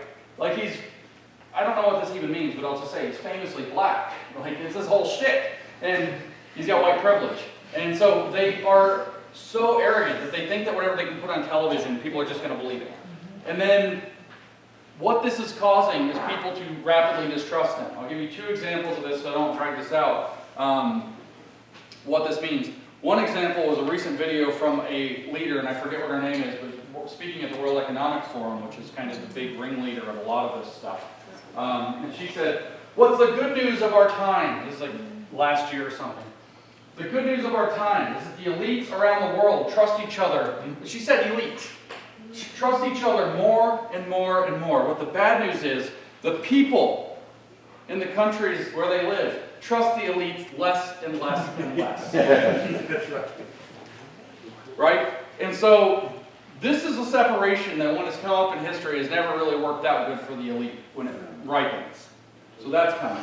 Here's another, as the kids call them, white pill, which means hope for that this is going to work out okay. I have this variable that I keep track of, not in a very mathematical sense, kind of loosely, which is how long does it take the population to become Alex Jones? Or more specifically, to see through the narrative. And so I'll give you a handful of examples, the last of which will probably get you to throw something at. So a number of years ago, many years ago, more or less the narrative came out and everybody just believed it. A billionaire guy that talked to me sometime and never gave me any money, and that's not a joke, he really didn't. I'm like, damn it. Said to me one day, he called me just to chat or whatever and not give me any money, called me and said, you know, I now start to think that nobody knows the history of the 20th century. Whatever the narrative was, indefinite belief. We all just believed it.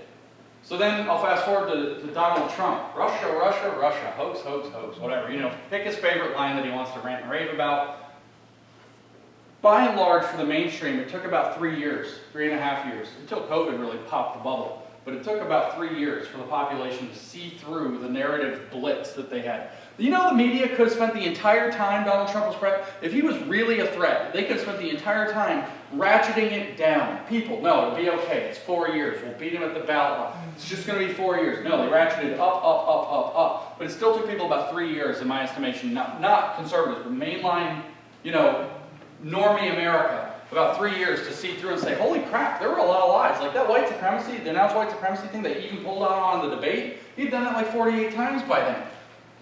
And people like Brandon Straka of the Walk Away movement started making these videos of him doing it over and over and over and over again. Or the whole thing where he did like his little dance and they said that they should have ended it right there because he mocked the disabled reporter. And then Brandon Straka again put out a video showing that he'd done that to Nancy Pelosi and he'd done it to like 50 other people. And that was just what Donald Trump does when, oh, I'm saying something stupid. And then he happened to do it to a guy with cerebral palsy and they're like, oh, he hates disabled people. And they created this narrative. People still believe this though, but it took people mainstream about 3 years to see through it.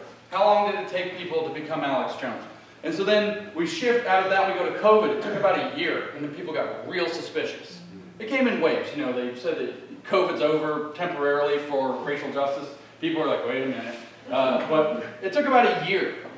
Black Lives Matter took about No, no, 6 months. no. Ukraine's taken about a week and a half. And it's like, why in the hell is every single large media mouthpiece saying exactly the same thing about this? And we don't know. I'm not trying to take a pro-Putin stance, of course, because I don't know. We don't know what's really happening there. But within 10 days, people are like, wait a minute. The thing the TV's telling me is probably fake in an important way.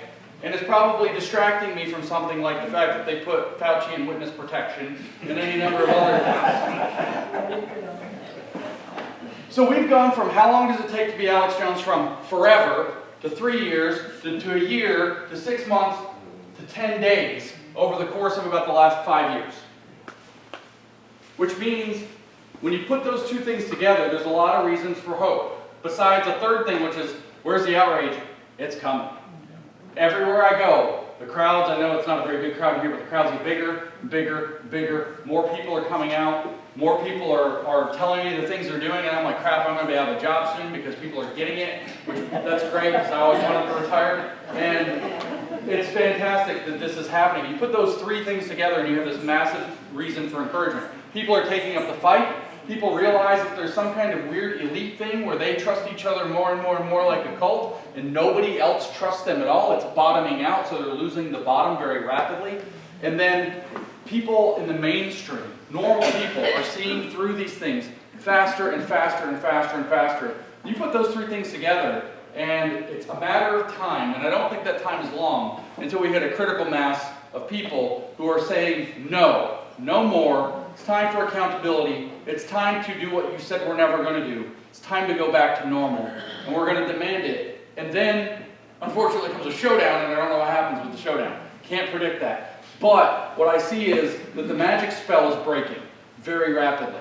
They cannot cast a spell on us with CNN anymore the way that they could, even a few months ago.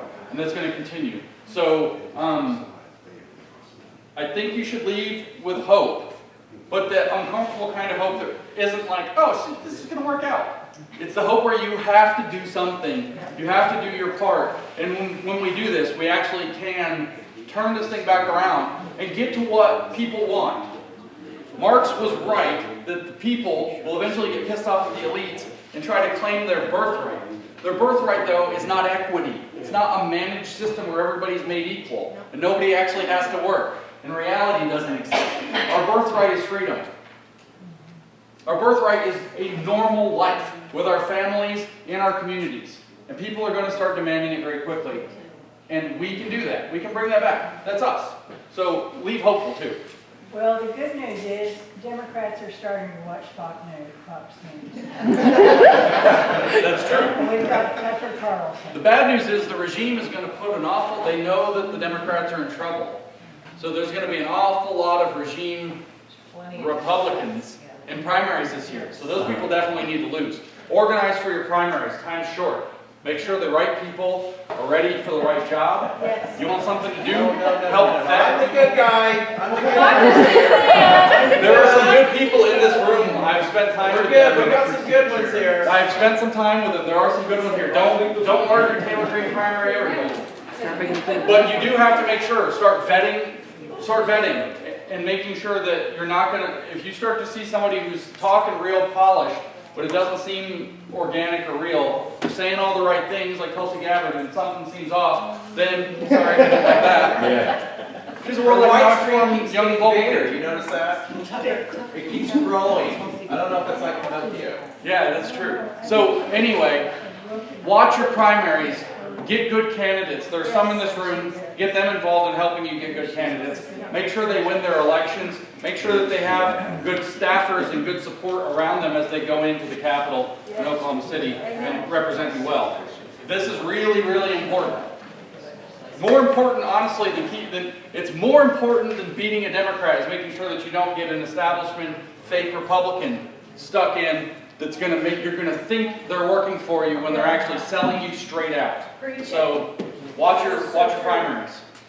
That's but yeah, the Democrats are watching Fox News. They're watching Tucker Carlson and they're laughing. And that's the beginning of the end. All right.